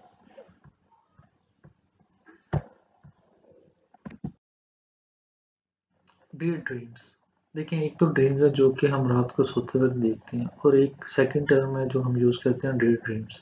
डे ड्रीम से क्या मुराद है कि आप जब जाग रहे हैं तब आप सोच रहे हैं, इमेजिनेशन कर रहे हैं और जो आपकी एक्सटर्नल इन्वायरमेंट है उस पर आपका फोकस नहीं है, ठीक है। तो इसको हम इस टर्म के लिए इस टर्म को एक्सप्लेन करने के लिए जो हम टर्म यूज़ करते हैं दैट इज़ डे ड्रीम्स, ठीक है। देखें, अगर आप क्लास में बैठ कर लेक्चर हो रहा है, ठीक है, और लेक्चर सुन रहे हैं, तो इसका मतलब है आप टोटली अटेंटिव है अपनी इन्वायरमेंट से, आप लेक्चर पे फोकस कर रहे हैं। लेकिन अगर आप देख लेक्चर की तरफ रहे हैं और आपका माइंड जो है वो सोच रहा किसी और चीज़ के बारे में है, तो then that is day dreaming. Like for example, अगर आपको खाने का बड़ा शौक है, ठीक है, आप क्लास में बैठे हैं और सोच रहे हैं कि लंच में आप आज क्या खाएंगे, और उसके बारे में सोच रहे हैं, या घर जाके आपने कोई वीडियो गेम खेलनी है उसके बारे में सोच रहे हैं, या कोई क्रिकेट मैच है उसके बारे में सोच रहे हैं, तो ये क्या चीज़ है, ये डे ड्रीम है, ठीक है। तो डे ड्रीम से क्या मुराद है कि आप उठे हैं लेकिन आपका फोकस अपनी इन्वायरमेंट पे नहीं है, बल्कि आपका माइंड कहीं और ही गुम है। तो इस चीज़ को क्या कहते हैं, डे ड्रीमिंग, ठीक है। अब देखें, अक्सर लोग हैं जिनको हम कहते हैं कि ये गैर हाजिर दिमाग है, ठीक है। गैर हाजिर दिमाग का मतलब क्या है कि उनका दिमाग हर वक्त किसी और चीज़ में होता है। तो वो बेसिकली लोग क्या कर रहे होते हैं, वो डे ड्रीमिंग कर रहे होते हैं, इमेजिनेशन कर रहे होते हैं। हो सकता है इमेजिनेशन में वो कोई बिजनेस कर रहे हैं, ठीक है, वो ये सोच रहे हैं, कोई फैंटेसी के बारे में सोच रहे हैं, ठीक है, वो मीन्स के ये सोचते रहते हैं कि वो कैसे अमीर होंगे। तो ऐसी चीज़ें जो होती हैं ये बेसिकली क्या होती हैं, डे ड्रीम होती हैं, जब आपका फोकस जो है वो अपनी इन्वायरमेंट पे नहीं होता, एक्सटर्नल इन्वायरमेंट के बजाय आपका फोकस जो होता है कॉन्शियसली किसी और चीज़ पे होता है, ठीक है। और आपकी जो अवेयरनेस है अपनी इमीडिएट इन्वायरमेंट के बारे में वो बड़ी ही कम होती है, ठीक है। अच्छा, अब ऑलमोस्ट तकरीबन हर बंदा ही डे ड्रीमिंग करता है, लेकिन 2 to 4% लोग ऐसे होते हैं जो कि अपना 50% टाइम जो डे ड्रीमिंग में गुजारते हैं। इसके अलावा 10% बंदे जो हैं वो कहते हैं कि रैंडमली वो डे ड्रीमिंग करते हैं। सो जो डे ड्रीमिंग है ये एक नॉर्मल चीज़ है, ठीक है, जिसमें इंसान जो है वो फैंटेसाइज करता है अपनी लाइफ के बारे में, हैप्पीनेस के बारे में सोचता है, अपने फॉर्चून्स के बारे में सोचता है। समटाइम्स वो अगर नेगेटिव थिंकिंग करता है तो फ़ियर के बारे में सोचता है, ठीक है। किसी को अगर फ़ियर है, फॉर एग्ज़ाम्पल वो गाड़ी चलाता है, उसको फ़ियर है उसका एक्सीडेंट ना हो जाए, तो ऐसी चीज़ों के बारे में सोचता है। कोई बिज़नेसमैन है, तो अपने फॉर्च्यून्स के बारे में सोचता है कि किस तरह उसका बिज़नेस ग्रो होगा। तो बेसिकली डे ड्रीमिंग क्या है कि आप मौजूदा एनवायरनमेंट की बजाय जिस सिचुएशन में आप, उस सिचुएशन के बजाय आप किसी और चीज़ के बारे में सोचते रहते हो, तो इसको हम डे ड्रीमिंग कहते हैं। अब डे ड्रीमिंग जो है वो बुरी भी नहीं है, इसको ये नहीं कह सकते कि ये एक नेगेटिव टर्मिनोलॉजी है, बट ये है कि ये एक एस्पेक्ट है ह्यूमन नेचर की कि लोग जो हैं वो डे ड्रीमिंग करते हैं। समटाइम्स ये होता है कि अगर आप बहुत ज़्यादा डे ड्रीमिंग करते हो तो फिर क्या है कि आप बड़े ज़्यादा गैर हाजिर दिमाग रहते हो, आपने वो चीज़ें जो अपनी इन्वायरमेंट से सीखनी है या फोकस करके सीखनी है वो आप नहीं कर सकते। लाइक अगर आप ड्यूरिंग लेक्चर जो है और चीज़ें सोचते रहते हो तो फिर आप प्रॉपरली चीज़ों को अंडरस्टैंड नहीं कर सकोगे, अपने लेक्चर को नहीं पढ़ सकोगे। किसी ट्रेनिंग लेने के लिए किसी ट्रेनिंग वर्कशॉप में जाते तो उधर जाने का फ़ायदा नहीं है कि आपका तो माइंड ही उधर अप्लाई नहीं हो रहा। सो डे ड्रीमिंग जो है इसके पॉजिटिव भी हैं, नेगेटिव भी हैं, वो वे है कि आप इसको किस तरह से यूटिलाइज करते हो। कार्डियन रिदम्स एंड लाइफ साइकिल। अच्छा, हमारी जो बॉडी है, ठीक है, इसके डिफरेंट साइकिल्स होते हैं। लाइक जो जागना है और सोना है ये भी क्या है, एक साइकिल है, ठीक है। इसके अलावा जो है बायोलॉजिकल प्रोसेसेस के भी डिफरेंट साइकिल्स होते हैं, ठीक है। और 24 आवर्स के अंदर जो बॉडी है वो डिफरेंट, उसमें फिजिकल चेंजेस भी आती हैं प्लस केमिकल चेंजेस भी आती हैं, ठीक है। उन सारी चेंजेस को हम क्या कहते हैं कि बॉडी के वो डिफरेंट साइकिल्स हैं। अच्छा, क्योंकि अभी हम ज़्यादा स्लीप के रिलेटेड पढ़ रहे हैं तो हम स्लीप के रिलेटेड अपने फोकस को रखेंगे, ठीक है। अच्छा, अब क्या है कि अमूमन हम दिन को जागते हैं, रात को सोते हैं, लेकिन जो बॉडी का बायोलॉजिकल साइकिल है that is not designed like this, ठीक है। इसके अंदर क्या है कि हम कुछ पीरियड के लिए एक्टिव रहते हैं, कुछ पीरियड के लिए डीएक्टिव रहते हैं। फॉर एग्जांपल 24 आवर्स के अंदर जब हम सुबह उठते हैं तो वी फील एक्टिव, लेकिन आफ्टर 5-6 आवर दोबारा से हम डीएक्टिवेटेड फील करते हैं। सो बॉडी का जो बायोलॉजिकल साइकिल है दैट टेल अस कि आफ्टर 5-6 आवर्स ऑफ वेकफुलनेस हमें सोना चाहिए, ठीक है। आपने अक्सर देखा होगा, अक्सर कल्चर्स में लोग लंच करके सो जाते हैं। सो अपने वो जो बॉडी साइकिल है उसके मुताबिक उन्होंने अपनी जो लाइफ साइकिल है या लाइफ स्टाइल है उसको भी सेट किया होता है, ठीक है। अच्छा, अब ज़रूरी नहीं है कि जो दिन में जो लाइफ साइकिल है वो आपको अफेक्ट करें, ठीक है। उसके अलावा जो सीजन्स होते हैं उनका भी हमारे पे इफेक्ट होता है। कुछ लोग जो हैं वो विंटर में काफ़ी डिप्रेसिंग फील करते हैं, ठीक है, जबकि रेस्ट ऑफ द ईयर वो टोटली एक्टिव फील करते हैं। उसकी एक रीज़न ये भी हो सकती है कि विंटर्स में दिन छोटे होते हैं, डे लाइट कम होती है, और डे लाइट कम होने से हम डीएक्टिवेटेड फील करते हैं। लाइक जब लाइट होती है तो हम एक्टिवेटेड फील करते हैं, डे लाइट कम हो जाए तो हम डीएक्टिवेटेड फील करते हैं। इसी वजह से रात को क्योंकि सूरज ग्रूप होता है तो ज़्यादातर हम टाइम सोने में स्पेंड करते हैं। अब कुछ जो लोग हैं कुछ कल्चर्स में वो जो अपना कार्डियन रिदम्स हैं उसके मुताबिक चलते हैं। अभी मैं आपको एग्जांपल देना चाहूँगा, जैसे कुछ जो हाईली प्रोफेशनल स्पोर्ट्समैन है वो इस चीज़ को काफ़ी फॉलो करते हैं, ठीक है। वो रात को प्रॉपर नींद लेने की बजाय छोटे-छोटे नैप्स लेते हैं पूरा दिन और रात में भी, ठीक है। और अपना जो कार्डियन रिदम है या लाइफ साइकिल है उसके मुताबिक चलते हैं, ठीक है। वो कह सकते हैं कि 24 आवर्स में 4 से 5 दफ़ा सोते हैं, और उनके वो सोने का पीरियड ब्रीफ होता है, 1.5 से 2 घंटे के लिए सोते हैं, ठीक है। सो क्या है कि बायोलॉजिकली हमारी जो बॉडी है वो टोटली इस तरह से डिज़ाइन नहीं है कि सारी रात सोते रहो, सारा दिन जागते रहो, बल्कि वो साइकिल्स में काम करती है। और वो जो साइकिल्स हैं वो that can be of 5 hours, 6 hours, 5 घंटे आप जागे हो, 2 घंटे सो जाओ, ठीक है। 4 घंटे जाग रहे हो, 2 घंटे सो जाओ, इस तरह से आप कह सकते हैं कि डिजाइन है, ठीक है। वो टोटली 15-16 घंटे एक्टिव रहने के लिए डिजाइन नहीं है, या 18 या 8-10 घंटे एक ही स्टेप में सोने के लिए डिजाइन नहीं है, ठीक है। अब इसकी और भी ज़्यादा इम्प्लीकेशंस हैं डिफरेंट हवालों से, लेकिन हमने बस फोकस रखे हैं अपना स्लीप के हवाले से, ठीक है। स्लीपिंग बेटर, जैसा कि हमने पहले भी पढ़ा था कि कुछ लोगों को स्लीप डिस्टरबेंस होती है, ठीक है, इंसोमिया होता है, और उनकी बॉडी या उनका माइंड भी ठीक तरह से एक्टिवेटेड नहीं हो पाता, वो ठीक तरह से वर्क नहीं कर पाते, ठीक है। तो इसलिए जो स्लीप है वो काफ़ी ज़्यादा इम्पोर्टेंट है। अब कुछ टिप्स हैं कि हम कैसे बेटर वे में सो सकते हैं, अपनी नींद को पूरा कर सकते हैं। लाइक हमें कम से कम 7 से 8 घंटे की नींद चाहिए, ठीक है। सो एक टिप ये है कि जब भी आप एक्सरसाइज करते हैं तो एक्सरसाइज दोपहर में करें, तकरीबन 5 से 6 घंटे, almost 6 hours before you sleep, ठीक है। लाइक आप रात को 11 बजे सोते हो तो आप अपनी एक्सरसाइज 5-6 बजे तक कर लो, सो दैट आप जो हो उसके बाद आपको रात को अच्छी नींद है। क्योंकि अगर आप बड़ी लेट एक्सरसाइज करोगे, लाइक आप 11 बजे सोते हो और 9 बजे आप एक्सरसाइज करके आए हो, तो एक्सरसाइज से क्या होता है कि आपकी बॉडी के अंदर ऐसे हार्मोन्स पैदा होते हैं जिससे आप थोड़ा रिलैक्स फील करते हो, एक्टिवेटेड फील करते हो, और फिर जब आप बेड पे सोने के लिए जाओगे तो आपको ठीक से नींद नहीं आएगी, ठीक है।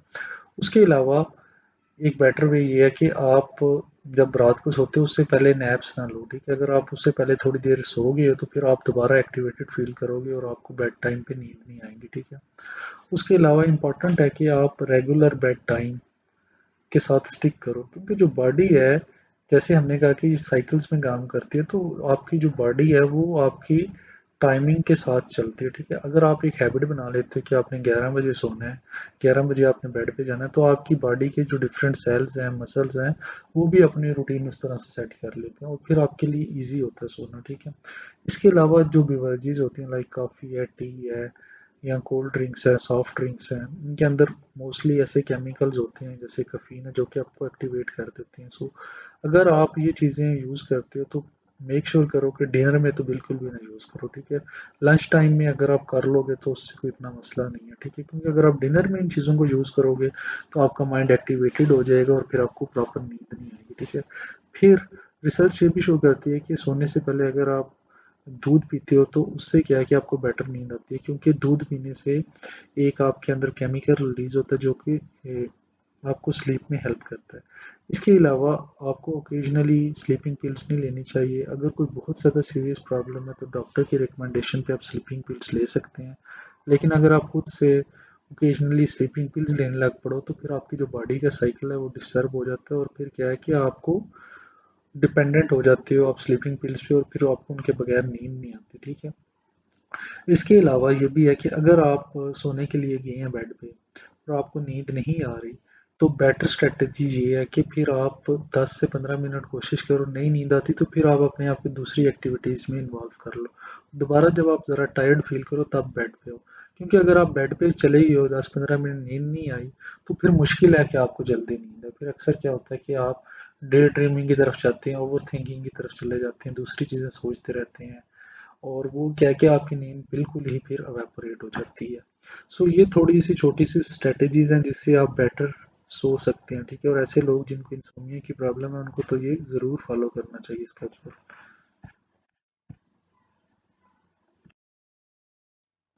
हाइप्नोसिस। हाइप्नोसिस क्या है? ये भी एक स्टेट ऑफ कॉन्शियसनेस है, और जो पीपल अंडर हाइप्नोसिस होते हैं वो एक ट्रांस लाइक स्टेट में होते हैं, ठीक है।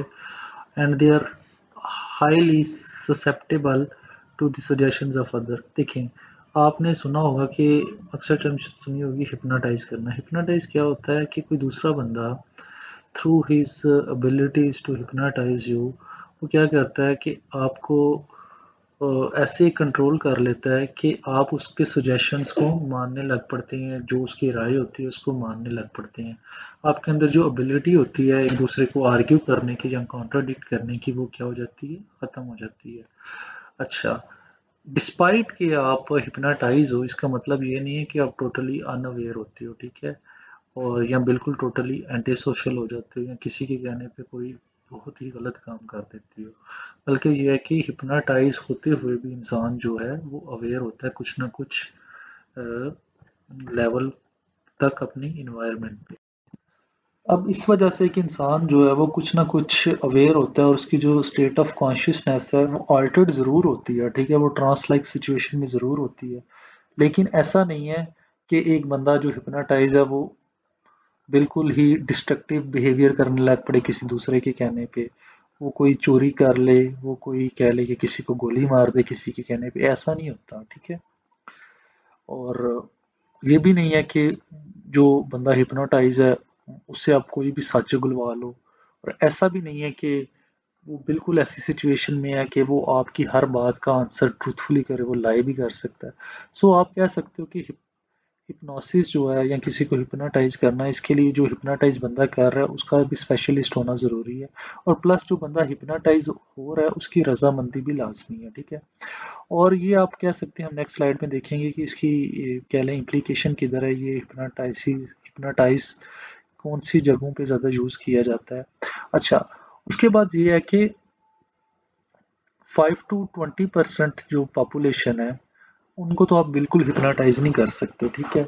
और 15% लोग ऐसे होते हैं जिनको आप इजीली हिप्नोटाइज कर सकते हो।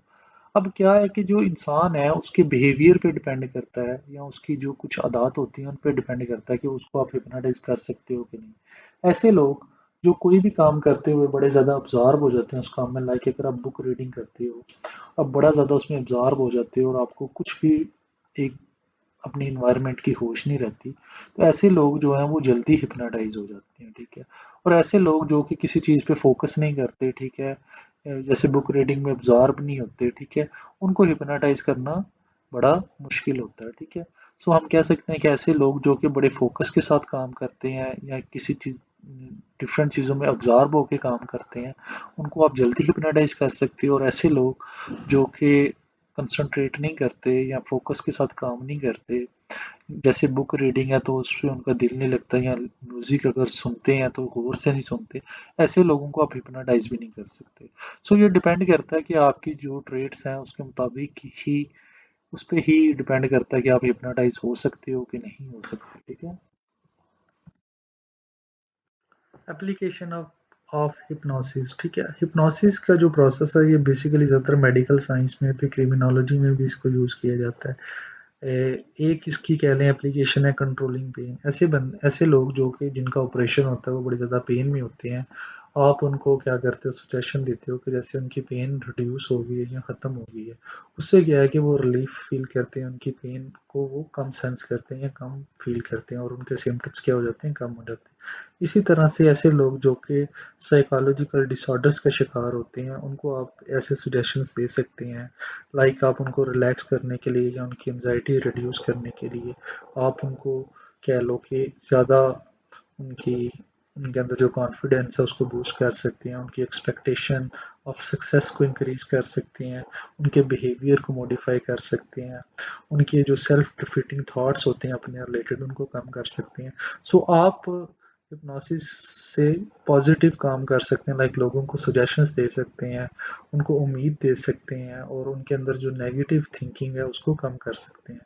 अच्छा, इसके अलावा क्रिमिनोलॉजी में क्या होता है कि जब भी इन्वेस्टिगेशंस वाले इन्वेस्टिगेट करते हैं तो वो क्रिमिनल्स के ऊपर भी जो प्रोसेसेस यूज़ करते हैं सो दैट क्रिमिनल्स जो हैं उनको ट्रूथ रिवील कर दें और सच उगल दें, और कोई जो एविडेंस को अगर वो कुछ छुपा रहे हैं तो उसको रिवील करते हैं।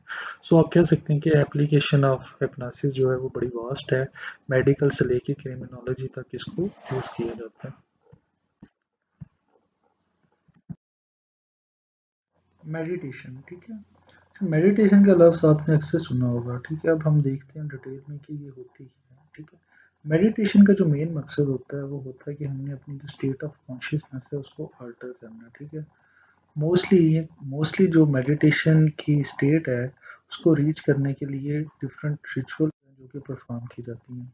लाइक इन सम कल्चर्स कोई मंत्रा होता है उसको वो पढ़ते हैं सो दैट वो अपनी स्टेट ऑफ कॉन्शियसनेस को अल्टर कर सकें या रीफोकस कर सकें, ठीक है। कई बार ऐसा होता है कि आपने किसी पिक्चर को देखना है या किसी स्पेसिफिक फ्लेम है जैसे मोमबत्ती है उसको देखना, ठीक है। तो प्रैक्टिस से क्या होता है कि आप अपनी जो स्टेट ऑफ कॉन्शियसनेस है उसको अल्टर कर सकते हैं, और अल्टर करने का मेन मकसद क्या है कि आप पीस को अचीव करना चाहते हैं।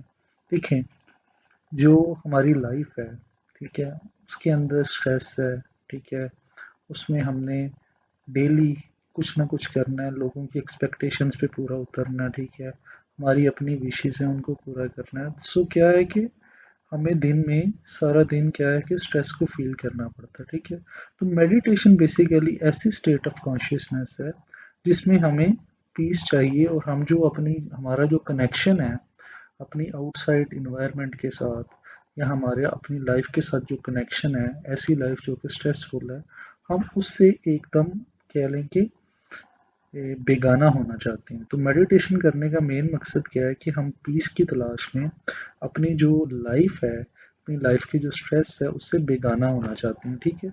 सो बेगाना होने के लिए हमें अपनी जो स्टेट ऑफ कॉन्शियसनेस है उसको चेंज करना पड़ेगा, ऐसी स्टेट ऑफ कॉन्शियसनेस में जाना पड़ेगा जिधर हमें दुनिया का कोई ख्याल ना आए, ठीक है, अपने जो दुनियावी काम है उनका कोई ख्याल ना आए, ठीक है। और हमारा जो माइंड है वो बिल्कुल क्या हो जाए, ब्लैंक हो जाए, और उसमें जस्ट क्या चीज़ हो, जस्ट पीस ही पीस हो, ठीक है। सो डिफरेंट कल्चर्स में डिफरेंट टेक्निक्स हैं जिसके थ्रू लोग ये मेडिटेशन करते हैं, ठीक है। और उनका मेन मकसद क्या होता है, पीस को हासिल करना और जो दुनिया की टेंशन है उससे अपने आप को फ्री करना, ठीक है। अब मेडिटेशन क्या करती है, मेडिटेशन आपको डिस्कनेक्ट कर देती है आपकी इन्वायरमेंट से, ठीक है, आपको अपने डेली लाइफ से डिस्कनेक्ट कर देती है, ठीक है। आप ऐसी स्टेट ऑफ कॉन्शियसनेस में चले जाते हो या आपकी स्टेट ऑफ कॉन्शियसनेस ऐसे अल्टर्ड हो जाती है कि आप बिल्कुल बेगाने हो जाते हो अपनी लाइफ से, लाइफ की टेंशन से, ठीक है। और आपकी जो थिंकिंग है या बिल्कुल आपका माइंड क्या हो जाता है, ब्लैंक हो जाता है कि उसमें ना कोई थॉट आ रहा है, उसमें ना कोई सोच आ रही है और ना कोई उसमें टेंशन आ रही है, ना कोई स्ट्रेस आ रही है। सो बेसिकली मेडिटेशन आप कह सकते हैं कि डिफरेंट कल्चर्स में एक टेक्निक है कि आप एक किस्म का पॉज लेते हो अपनी लाइफ में, जब भी पॉज लेना चाहते हो, रेस्ट करना चाहते हो, पीस को तलाश करना चाहते हो, तो आप मेडिटेशन करते हो, अपने माइंड को बिल्कुल ब्लैंक करते हो, अपने माइंड को बिल्कुल फ्री करते हो, ठीक है। मोस्टली लोग जो मेडिटेशन करते हैं इसके लिए वो क्या करते हैं कि किसी पीसफुल जगह पे जाते हैं, ठीक है, जिधर उनको कम लोगों से मिलना पड़ता है, ठीक है। उसके अलावा नेचर के ज़्यादा करीब जाते हैं, फिर जाके क्या करते हैं कि मेडिटेशन की प्रैक्टिस करते हैं या मेडिटेशन को करते हैं और अपनी स्टेट ऑफ कॉन्शियसनेस को ऑल्टर करते हैं, ठीक है। अच्छा, जो लोग इसमें वो बड़े मास्टर हैं वो तो इधर तक कहते हैं कि वो ऐसी स्टेट ऑफ माइंड में चले जाते हैं कि उनको लगता है कि उनकी बॉडी जो है that is not a physical thing, और उनको ऐसा महसूस होता है कि वो फिजिकल बीइंग्स नहीं है बल्कि कोई स्पिरिट है या बिल्कुल एक स्पिरिचुअल बीइंग है, ठीक है। उनको इस तरह का एक्सपीरियंस होता है लाइक उनकी जो सोल है वो बॉडी में से फ्लाई कर रही है, ठीक है। मीन्स कि इसके बारे में डिफरेंट व्यूज़ हैं, डिफरेंट कंसेप्ट्स हैं, हर कल्चर में कह लें कि किसी न किसी तरह से ट्राई की जाती है। अगर हम बात करते हैं हिंदू कल्चर की, तो उनके जो गुरु या स्वामी होते हैं वो इन चीज़ों को काफ़ी ज़्यादा प्रैक्टिस करते हैं, ठीक है, इन चीज़ों की। या बुद्ध मत मज़हब है उसमें भी ये काफ़ी लोग इस चीज़ की प्रैक्टिस करते हैं मेडिटेशन की, ठीक है। सो हर कल्चर में किसी न किसी फॉर्म में मेडिटेशन मौजूद ज़रूर है, लेकिन उसकी प्रैक्टिसेस, वो स्टेट अचीव कैसे करनी है, altered state of consciousness achieve कैसे करनी है, उसकी डिफरेंट टेक्निक्स हैं।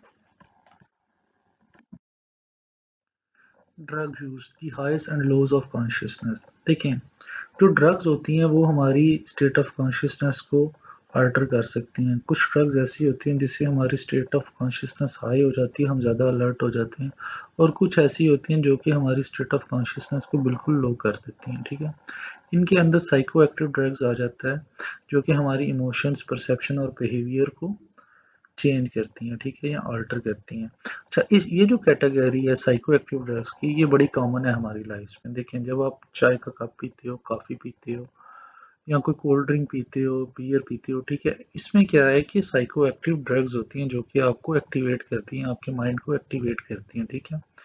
और ये इतनी ज़्यादा डेंजरस नहीं है क्योंकि ये इतनी एज सच एडिक्टिव नहीं होती, ठीक है। हो सकता है आपको इन चीज़ों की आदत पड़ जाए, कॉफ़ी की या टी की, लेकिन ये बहुत ज़्यादा एडिक्टिव या इनका बहुत ज़्यादा कोई मेडिकल नुकसान नहीं होता, ठीक है। फिर आ जाती हैं एडिक्टिव ड्रग्स, ठीक है।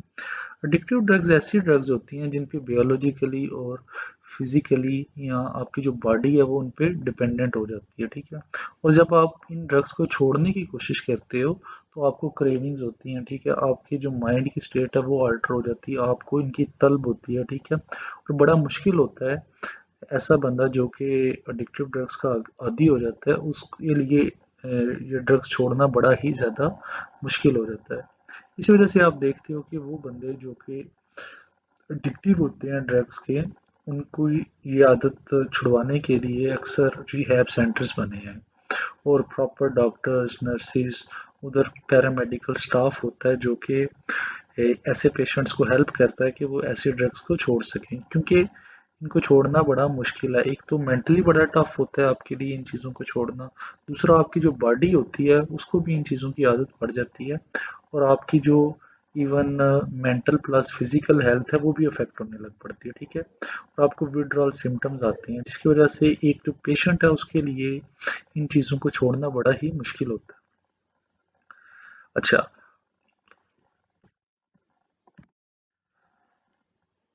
अच्छा, अब ये जो फिजियोलॉजिकल बेस्ड एडिक्शन होती है, इसमें जो पेशेंट होता है या जो बंदा होता है जो ये ड्रग्स का आदी होता है, उसको ऐसा लगता है कि अगर वो ये ड्रग नहीं लेगा तो वो सरवाइव नहीं कर सकता, ठीक है। बेसिकली ड्रग्स लेने का मेन मकसद उसका ये होता है कि जो डेली स्ट्रेस है उसको वो कोप नहीं कर सकता, उसको वो हैंडल नहीं कर सकता, और उसको किस चीज़ की नीड पड़ती है, ड्रग्स की, ठीक है। ड्रग्स लेके या तो वो बड़ा हाई फील करता है या फिर वो अपनी ऐसी स्टेट में चला जाता है जिधर बिल्कुल गाफिल हो जाता है, ठीक है। सो बेसिकली ऐसे लोग जो कि स्ट्रेस को हैंडल नहीं कर सकते, उनको ज़्यादातर एडिक्शन की ज़रूरत पड़ती है और वो ड्रग्स की तरफ जाते हैं।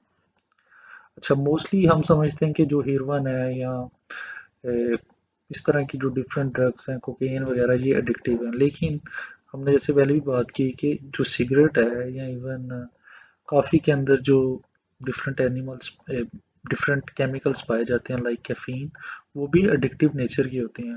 ऑल्दो जो कॉफ़ी है या टी है, उनके जो अंदर जो केमिकल्स हैं लाइक कैफीन, वो आपकी हेल्थ के लिए इतनी ज़्यादा डेंजरस नहीं होती, इसलिए हम उसको इतना बॉदर नहीं करते। लेकिन लाइक हिरवन है या जो कोकेन या डिफरेंट जो नशे हैं, ठीक है, जो एडिक्टिव नेचर के हैं, वो आपकी मेंटल हेल्थ प्लस आपकी जो फिजिकल हेल्थ है उसके लिए बड़े ही डिस्ट्रक्टिव होते हैं। अच्छा, वाई पीपल टेक ड्रग्स। अब देखें, बंदे क्यों ड्रग्स लेते हैं, इसके काफ़ी रीजंस हो सकते हैं, ठीक है। कुछ लोग जो हैं वो ड्रग्स इसलिए लेते हैं क्योंकि जो ड्रग्स हैं, कुछ ड्रग्स ऐसी होती हैं जो कि आपके मूड को रिफ्रेश करती हैं, ठीक है, या आपके मूड को हैप्पी करती हैं। सो जो वो प्लेयर है उसको एंजॉय करने के लिए वो ड्रग करते हैं, ठीक है। कुछ ड्रग्स ऐसी हैं जो कि स्केप में हेल्प करती हैं आपको, ठीक है। फॉर एग्जांपल आपका एवरीडे प्रेशर है, ठीक है, आपके ऊपर बड़ा ज़्यादा स्ट्रेस है, सो ऐसी ड्रग्स हैं जो कि बिल्कुल आपको गाफिल कर देती हैं, ठीक है। तो क्या है कि आप एक स्केप की पोजीशन में चले जाते हो, अपनी जो लाइफ की प्रॉब्लम्स हैं उनको फेस नहीं करना चाहते, स्ट्रेस को फेस नहीं करना चाहते, तो बिल्कुल गाफिल हो जाते हो। आपका जो माइंड है, उसकी जो थिंकिंग एबिलिटी है, उसको क्या कर देती है वो ड्रग्स, बिल्कुल कह लें कि कम कर देती हैं और आप बिल्कुल कूल डाउन से महसूस करते हो, जिसकी वजह से क्या है कि आप ड्रग्स लेते हो, ठीक है। अच्छा, अब इसके अलावा कुछ लोग जो हैं वो इस वजह से ड्रग्स लेते हैं कि उनको लगता है कि ये बड़ा ही थ्रिलिंग काम है, ठीक है, बड़ा ही एक्साइटिंग काम है, ठीक है। कुछ लोग जो हैं वो ड्रग्स इसलिए लेते हैं कि जिस सोसाइटी में उनका उठना बैठना उधर ड्रग्स लोग ले रहे हैं, सो वो कहते हैं कि अगर हम ड्रग नहीं लेंगे तो हम ज़रा awkward लगेंगे, हमारी जो सोशल लाइफ है वो अफेक्ट हो जाएगी, ठीक है। अच्छा, अब क्या है कि ड्रग्स में लोग इंडल्ज तो हो जाते हैं, लेकिन क्योंकि ड्रग्स की जो नेचर है वो काफ़ी एडिक्टिव होती है, उधर से वापस आना और अपनी उस आदत को चेंज करना काफ़ी ही मुश्किल काम है, ठीक है। क्योंकि जो ड्रग्स होती हैं इनकी जो वर्किंग है वो इस तरह से है कि फॉर एग्जांपल फर्स्ट आप जब शुरू में ड्रग लेते हो तो थोड़ा सा स्टिमुलस जो होता है या थोड़ी सी क्वांटिटी जो होती है ड्रग की वो आपको रिक्वायर्ड प्लेयर भी देती है, ठीक है। और आपको जो आप स्टेट ऑफ कॉन्शियसनेस चाहते हो या पीस चाहते हो वो प्रोवाइड करती है, लेकिन वक्त के साथ साथ आपको अपनी उस ड्रग की जो डोज है उसकी जो क्वांटिटी है वो बढ़ानी पड़ती है, ठीक है। जब वो आप बढ़ाते हो तो उसके फिर वो बहुत सारे नेगेटिव एस्पेक्ट्स आ जाते हैं, ठीक है। वो आपके मेंटली जो आपकी कह लें कि ब्रेन है उसको अफेक्ट करती है, प्लस आपकी जो फिजिकल हेल्थ है उसको अफेक्ट करती है। सो जो सबसे इम्पोर्टेंट चीज़ है वो ये है कि लोगों को ड्रग्स के बारे में अवेयरनेस होनी चाहिए सो दैट वो उसको फर्स्ट प्लेस पे ट्राई ही ना करें, ठीक है। अगर एक इंसान जो है वो इसको ट्राई करता है तो फिर क्या है कि चांसेस हैं कि वो उसका एडिक्ट बन सकता है। सो जो सबसे बेस्ट पॉलिसी है वो ये है कि आप इन ड्रग्स को ट्राई ही ना करो, आपको इतनी अवेयरनेस हो कि ये आपकी हेल्थ के लिए और लॉन्ग टर्म में आपके लिए बेटर नहीं है, ठीक है। ये आपकी फिजिकल हेल्थ प्लस आपकी मेंटल हेल्थ को जो है वो ख़राब करती हैं और आपकी जो सोशल लाइफ है उससे अफेक्ट हो सकती है, आपकी जो प्रोफेशनल लाइफ है वो उससे अफेक्ट हो सकती है, ठीक है। इसके अलावा ये भी ख्याल किया जाता है कि कुछ लोग जो होते हैं उनके जो जेनेटिक फैक्टर्स हैं वो उनको मजबूर करते हैं कि दे डू मोर ड्रग्स या ड्रग्स में ज़्यादा इंडल्ज होते हैं, ठीक है। सो आप कह सकते हो कि इसमें आपकी जीन्स का भी कह लें कि कोई ना कोई अमल दखल होता है, ठीक है। कुछ लोग जो होते हैं वो by nature by genetic makeup ही ज़्यादा एडिक्शंस की तरफ राग़िब होते हैं और कुछ लोग जो होते हैं उनको बिल्कुल इस चीज़ की नीड महसूस नहीं होती, ठीक है। अच्छा, और कुछ लोग जो हैं वो कह लें कि स्पिरिचुअल स्टेट ऑफ माइंड में जाने के लिए फॉर सम रिलीजियस रीजंस भी ड्रग्स यूज़ करते हैं। आपने अक्सर देखा होगा कि जब हम किसी दरगाह पे जाते हैं या दरबार पे जाते हैं तो बड़े सारे जो कह लें कि फ़कीर टाइप लोग होते हैं, ठीक है, वो कोई ना कोई कह लें कि ड्रग ली होती है उन्होंने और वो एक different altered state of mind में ही होते हैं। सो कुछ लोग जो है स्पिरिचुअलिटी की डिफरेंट कह लें कि डिमेंशंस में जाने के लिए भी ड्रग्स को यूज़ करते हैं। अच्छा, ड्रग हाई। अच्छा, इससे क्या मुराद है कि जब आप डिफरेंट ड्रग्स लेते हो तो उनका डिफरेंट इफेक्ट होता है आपके माइंड पे या ब्रेन पे, ठीक है। अच्छा, कुछ ड्रग्स ऐसी होती हैं, स्टिमुलेंट्स भी हम उन्हें कहते हैं, जो कि आपके सेंट्रल नर्वस सिस्टम को एक्टिवेट कर देती हैं और उससे क्या होता है अरोजल इफेक्ट आता है आपके अंदर, ठीक है। आपका जो हार्ट रेट है वो इंक्रीज कर जाता है, ब्लड प्रेशर इंक्रीज कर जाता है, मस्कुलर टेंशन ज़्यादा हो जाती है। जो कैफीन है ये एक किस्म की कह लें कि ऐसी ड्रग है जो कि आपके सेंट्रल नर्वस सिस्टम को अरोजल देती है, ठीक है, और आपको एक्टिवेट कर देती है, ठीक है। और इससे क्या होता है कि आप अटेंटिव फील करते हो और ज़्यादा अलर्ट फील करते हो, ठीक है। आपकी अटेंटिवनेस ज़्यादा हो जाती है लेकिन रिएक्शन टाइम चीज़ों का क्या हो जाता है आपका स्लो हो जाता है, ठीक है। और इसके अलावा ये आपके मूड को भी थोड़ा सा इम्प्रूव करती है क्योंकि ये आपके ब्रेन के अंदर जो डिफरेंट केमिकल्स हैं उनको भी अफेक्ट करती है। अच्छा, लेकिन अगर फॉर एग्जांपल आप टू मच कैफीन लेते हो तो उससे नेगेटिविटी क्या आ सकती है कि आपको इंसोमिया हो सकता है, नर्वसनेस हो सकती है। और कैफीन में ये भी देखा गया है कि लोग इसके डिपेंडेंट भी हो जाते हैं इस पे। अब जो रेगुलर यूज़र्स हैं, ठीक है, कैफ़ीन के, अगर वो स्टॉप कर दें काफ़ी लेना तो उनको हेडेक्स भी होते हैं और डिप्रेशन भी फ़ील करना पड़ता है, ठीक है। इसके अलावा निकोटीन जो है वो भी सेम इफ़ेक्ट देती है। आपने देखिए कि अक्सर वो लोग जो सिगरेट पीते हैं उनको अटेंटिव रहने के लिए दिन में कई बार सिगरेट पीना पड़ता है, 5 से 6 बार, 8 बार, 10 बार सिगरेट पीना पड़ता है, ठीक है। क्योंकि ये भी एक ऐसी ड्रग है जो कि आपके सेंट्रल नर्वस सिस्टम को एक्टिवेट करती है, ठीक है। और क्योंकि इसमें निकोटीन पाया जाता है और ये बड़ा अडिक्टिव होता है, सो जो लोग स्मोकिंग करते हैं उनके लिए पॉसिबल नहीं है कि वो एकदम से स्मोकिंग को तर्क कर दें, ठीक है। और उनके लिए बड़ा डिफिकल्ट होता है इस चीज़ को छोड़ना। अच्छा, अब निकोटीन जो है इसके अंदर जो केमिकल हैं they are similar to cocaine, ठीक है, जिसको हम आगे थोड़ा सा डिस्कस करेंगे। अच्छा, क्रिस्टलाइन मिथ ये भी एक ऐसी ड्रग है जो कि यूज़ अब काफ़ी हो रही है यूएसए में। और ये काफ़ी चीप है और ये भी एडिक्टिव इसकी कह लें कि करेक्टरिस्टिक है। जो लोग इसको यूज़ करते हैं वो उसके एडिक्ट हो जाते हैं, क्योंकि ये सस्ती है तो पॉपुलेशन जो कि पॉवर्टी में है या जो गरीब लोग हैं वो उसको ज़्यादा यूज़ कर रहे हैं, ठीक है। और जब वो लोग एडिक्ट हो जाते हैं फिर उसको बार बार यूज़ करते हैं और फ्रीक्वेंटली यूज़ करते हैं। और इसका नेगेटिव इफेक्ट ये है कि लॉन्ग टर्म यूज़ से इससे ब्रेन जो है वो डैमेज हो जाता है। अच्छा, सेकंड आ जाता है कोकेन। कोकेन जो है इसको स्निफ इनहेल किया जाता है या फिर नाक के थ्रू इसको सूंघा जाता है। और इसका क्या है कि ये भी एक एडिक्टिव ड्रग है, ठीक है। और ये बंदे के अंदर क्या फीलिंग्स लेके आती है, वेल बीइंग की इंक्रीज कॉन्फिडेंस करती है और अलर्टनेस को हाई करती है। देखें, अब देखें जब इंसान जो है वो कॉन्फिडेंट फील करता है या इंक्रीज उसको ऐसा लगता है कि वो बड़ा वर्थी है, तो वो क्या है कि उसकी स्टेट ऑफ कॉन्शियसनेस बिल्कुल ही ऑल्टर्ड होती है। और कोकेन जो लोग यूज़ करते हैं वो भी आहिस्ता आहिस्ता क्या करते हैं, उसके ड्रग उसके कह लें कि एडिक्ट बन जाते हैं। अच्छा, और प्लस क्या करती है कोकेन जो है वो आपके अंदर जो डोपामीन है, ठीक है, उसके लेवल को हाई कर देती है। और डोपामीन जो है ये फीलिंग ऑफ प्लेयर को क्रिएट करता है आपकी बॉडी में, ठीक है। जिससे क्या है कि आप ज़रा कॉन्फिडेंट फील करते हो, हैप्पी फील करते हो।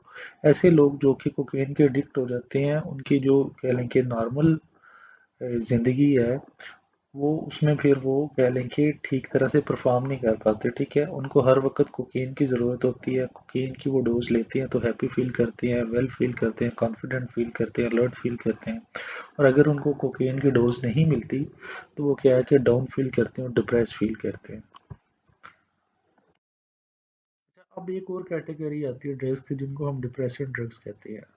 पहले हमने पढ़ा कि ऐसी ड्रग्स जो कि आपके सेंट्रल नर्वस सिस्टम को अरोज़ कर देती हैं या कह लें कि एक्टिवेट कर देती हैं। फिर कुछ ऐसी ड्रग्स होती हैं जो कि आपके सेंट्रल नर्वस सिस्टम को स्लो डाउन कर देती हैं और आपके जो न्यूरॉन सेल्स होते हैं उनकी जो एबिलिटी होती है टू कम्युनिकेट या कोऑर्डिनेट वो स्लो हो जाती है। अब ऐसी ड्रग्स जो लोग लेते हैं उनकी देखें जो उनको टेम्परेरी फीलिंग ऑफ इंटॉक्सिकेशन आती है, ठीक है। और वो बड़े ही ज़्यादा उनका जो रिएक्शन टाइम है वो स्लो हो जाता है, प्लस उनको एक हैप्पीनेस और जॉय की फीलिंग भी आती है, ठीक है। जब वो डिप्रेशन ड्रग्स को ज़्यादा लेते हैं फिर क्या होता है कि उनकी मसल मूवमेंट भी इफेक्ट होने लग पड़ती है, वो ठीक से बात नहीं कर सकते, उसके अलावा ठीक से चल नहीं सकते। और फिर क्या है कि वो बिल्कुल इंटॉक्सिकेटेड फील करते हैं और स्लीप की तरफ चले जाते हैं, ठीक है। सो जो डिप्रेशन ड्रग्स हैं वो क्या करती हैं, आपके सेंट्रल नर्वस सिस्टम को डिप्रेस कर देती हैं या इम्प्लीड कर देती हैं, स्लो डाउन कर देती हैं, ठीक है। अच्छा, अच्छा, उसके अलावा फिर होती हैं नारकोटिक्स होती हैं, ठीक है। वो ऐसी ड्रग्स हैं जो कि पेन को रिलीव करने के लिए या एंजाइटी को रिलीव करने के लिए यूज़ की जाती है। मोस्टली जो हेरोइन है या मॉर्फिन है वो इस पर्पज़ के लिए यूज़ की जाती है, ठीक है। अब मॉर्फिन जो है ये बेसिकली मेडिकल यूज़ भी इसका काफ़ी ज़्यादा है। फॉर एग्ज़ाम्पल जब मेजर ऑपरेशन या सर्जरी की जाती हैं तो पेशेंट्स को मॉर्फिन के इंजेक्शन दिए जाते हैं सो दैट उनकी पेन को रिलीव किया जा सके। और हेरोइन जो है बेसिकली वो भी मोस्टली जो ड्रग एडिक्ट्स होते हैं वो हेरोइन इसलिए यूज़ करते हैं क्योंकि कोई ना कोई बॉडी पेन या उसको रिलैक्स करने के लिए या मसल्स को रिलैक्स करने के लिए ज़्यादातर यूज़ की जाती है हेरोइन भी, ठीक है। हेरोइन यूज़र जो होते हैं इसको मोस्टली क्या करते हैं कि हेरोइन को इंजेक्शंस के थ्रू ब्लड में इंजेक्ट करते हैं। अच्छा, अब जो लोग हेरोइन यूज़ करते हैं उनको क्या होता है कि एकदम से पॉजिटिव फीलिंग आती है, उनका मूड रिफ्रेश हो जाता है और उनको एक प्लेयर की फीलिंग आती है, ठीक है। जैसे ही ये हेरोइन जो होती है उसका नशा कम होता है, और वो कह लें कि असर ख़त्म होता है तो फिर उनको दोबारा से क्रेविंग होती है कि वो उस ड्रग को लें। अदरवाइज़ क्या है कि वो काफ़ी डिप्रेशन में चले जाते हैं, डिप्रेस या स्ट्रेसफुल फील करते हैं। Science of drug abuse. अच्छा, अब हमने पढ़ा कि लोग जो है मल्टीपल रीजंस की वजह से ड्रग को यूज़ करते हैं, ठीक है। और मोस्टली ड्रग्स जो होती हैं एडिक्टिव नेचर की होती हैं, यूज़ की बजाय आहिस्ता आहिस्ता जो यूज़र है वो उसको अब्यूज़ करने लग पड़ता है और उसका आदी बन जाता है, ठीक है। अच्छा, अब कैसे पता चलेगा या साइंस क्या है ड्रग अब्यूज़ के? लाइक अगर एक बंदा है, ठीक है, वो ओकेजनली ड्रग यूज़ करता है, ठीक है, आहिस्ता आहिस्ता क्या है कि वो ओकेजनली से टेम्परेरी से कह लें कि परमानेंट उसका यूज़र बन जाता है, ठीक है। उसकी वजह क्या होती है कि क्योंकि उसकी जो बॉडी है उसकी वो नीड बन जाती है ड्रग, ठीक है। उसने अगर अपने वर्क पे जाना है तो उसको ड्रग यूज़ करनी पड़नी है अलर्टनेस के लिए, ठीक है। उसने किसी कह लें कि अपनी बड़ी इंपॉर्टेंट मीटिंग में जाना है तो अदरवाइज वो एक्टिवेटेड फील नहीं करेगा, कॉन्फिडेंट नहीं फील करेगा। वो क्या करेगा, जब तक ड्रग नहीं लेगा वो बेटर फील नहीं करेगा, ठीक है। अच्छा, अब क्या है कि जो लोग ड्रग यूज़ करते हैं वो मोस्टली क्या करते हैं कि ए, वो इतना कॉन्फिडेंट अपने आप को फील करते हैं, इतनी कोई बड़ी चीज़ फील करते हैं कि वो मोस्टली उसी कह लें कि यूफ़ोरिया की जो हालत होती है उसके दौरान वो लॉ को भी ब्रेक करते हैं, ठीक है। लॉ को ब्रेक करने से प्रिज़न में जाना पड़ता है, ठीक है। अगर वो गाड़ी चला रहे हैं तो उसका एक्सीडेंट हो सकता है क्योंकि केन ड्रग्स जो होती हैं उससे क्या होता है कि आपका रिएक्शन टाइम कम हो जाता है, ठीक है। ऐसे लोग जो कि ड्रग को यूज़ या अब्यूज़ करते हैं, उनको हर वक़्त क्या है कि यूफ़ोरिया की ये कह लें कि ये स्टेट में वो जाना चाहते हैं जिधर वो हर वक़्त हैप्पी फ़ील करें। देखिए नॉर्मल लाइफ़ में जो इंसान है वो हर वक़्त तो हैप्पी नहीं फ़ील कर सकता। कभी सैड मोमेंट्स होते हैं डे में, कभी हैप्पी मोमेंट्स होते हैं, कभी आप थोड़ी एंग्ज़ायटी भी फ़ील करते हो, कभी-कभी स्ट्रेस भी फ़ील करते हो। लेकिन वो लोग जो ड्रग एडिक्ट होते हैं उनको कह लें कि खुश रहने की इतनी आदत पड़ जाती है कि वो चाहते हैं कि वो ड्रग लेके किसी तरह से हैप्पी फ़ील करें। वो क्या है कि हर वक़्त हाई फ़ील करना चाहते हैं, हर वक़्त कॉन्फिडेंट फ़ील करना चाहते हैं। अच्छा, फिर क्या है कि वो फिर इस आदत से बाहर नहीं आ सकते। वो चाहते हैं कि हम हर वक़्त हाई रहें, ठीक है। फिर उनका क्या होता है कि उनका बिहेवियर एंटी सोशल हो जाता है, ठीक है, नॉन सोशल हो जाता है। वो सॉलिटरी सिचुएशंस को पसंद करने लग पड़ते हैं, अकेले रहना पसंद करने लग पड़ते हैं, ठीक है। वो फिजिकल एक्टिविटीज़ में उनकी इन्वॉल्वमेंट कम हो जाती है, ठीक है, उनकी हेल्थ अफेक्ट हो जाती है। उनकी अगर वो स्कूल या कॉलेज या यूनिवर्सिटी के स्टूडेंट्स हैं तो उनकी पढ़ाई जो है वो अफेक्ट हो जाती है। इवन वो अपनी फैमिली फ्रेंड्स को अवॉइड करने लग पड़ते हैं। तो ये सारे साइंस एंड ड्रग अब्यूज़ के, और इसका मतलब है कि ऐसा बंदा जो इस स्टेट ऑफ माइंड में चला जाता है उसके लिए फिर ज़रूरी है कि वो रिहैब सेंटर में जाए जिधर प्रोफेशनल लोग उसकी हेल्प करें सो दैट वो अपनी जो एडिक्शन है उससे बाहर आ सके। अक्सर वो लोग जो ड्रग हाई होते हैं या ड्रग को यूज़ करते हैं, जब वो बड़ा कॉन्फिडेंट फील कर रहे होते हैं, वो अपने दोस्तों से या अपने एक फैमिली मेंबर से अक्सर ऐसी बातें कर देते हैं जिनका बाद में उनको पछतावा होता है। देखिए जो रिलेशनशिप्स होती हैं वो बड़ी सेंसिटिव होती हैं, ठीक है। लेकिन जो बंदा ड्रग लेता है वो बड़ा हाई फील करता है, उसको परवाह नहीं होती दूसरों की फीलिंग्स की। वो क्या करता है कि अक्सर औकात अपने फ्रेंड्स को, फैमिली मेंबर्स को हर्ट कर देता है। जबकि बाद में जब उसका नशा उतरता है तो उसको फील होता है कि उसने तो अपने एक अच्छे रिलेशनशिप को स्पाइल कर दिया। सो जो ड्रग्स, ये सारे साइंस किसके हैं, ड्रग अब्यूज़ के साइंस हैं, ठीक है। और ऐसे लोग जो कि इस सिचुएशन में होते हैं उनके लिए इम्पोर्टेंट है कि वो रिहैब सेंटर में जाएं, ठीक है, और डॉक्टर्स और प्रोफेशनल्स उनकी हेल्प करें सो दैट वो इस स्टेट से बाहर आ सकें और ड्रग की आदत से जान छुड़ा सकें। Thank you.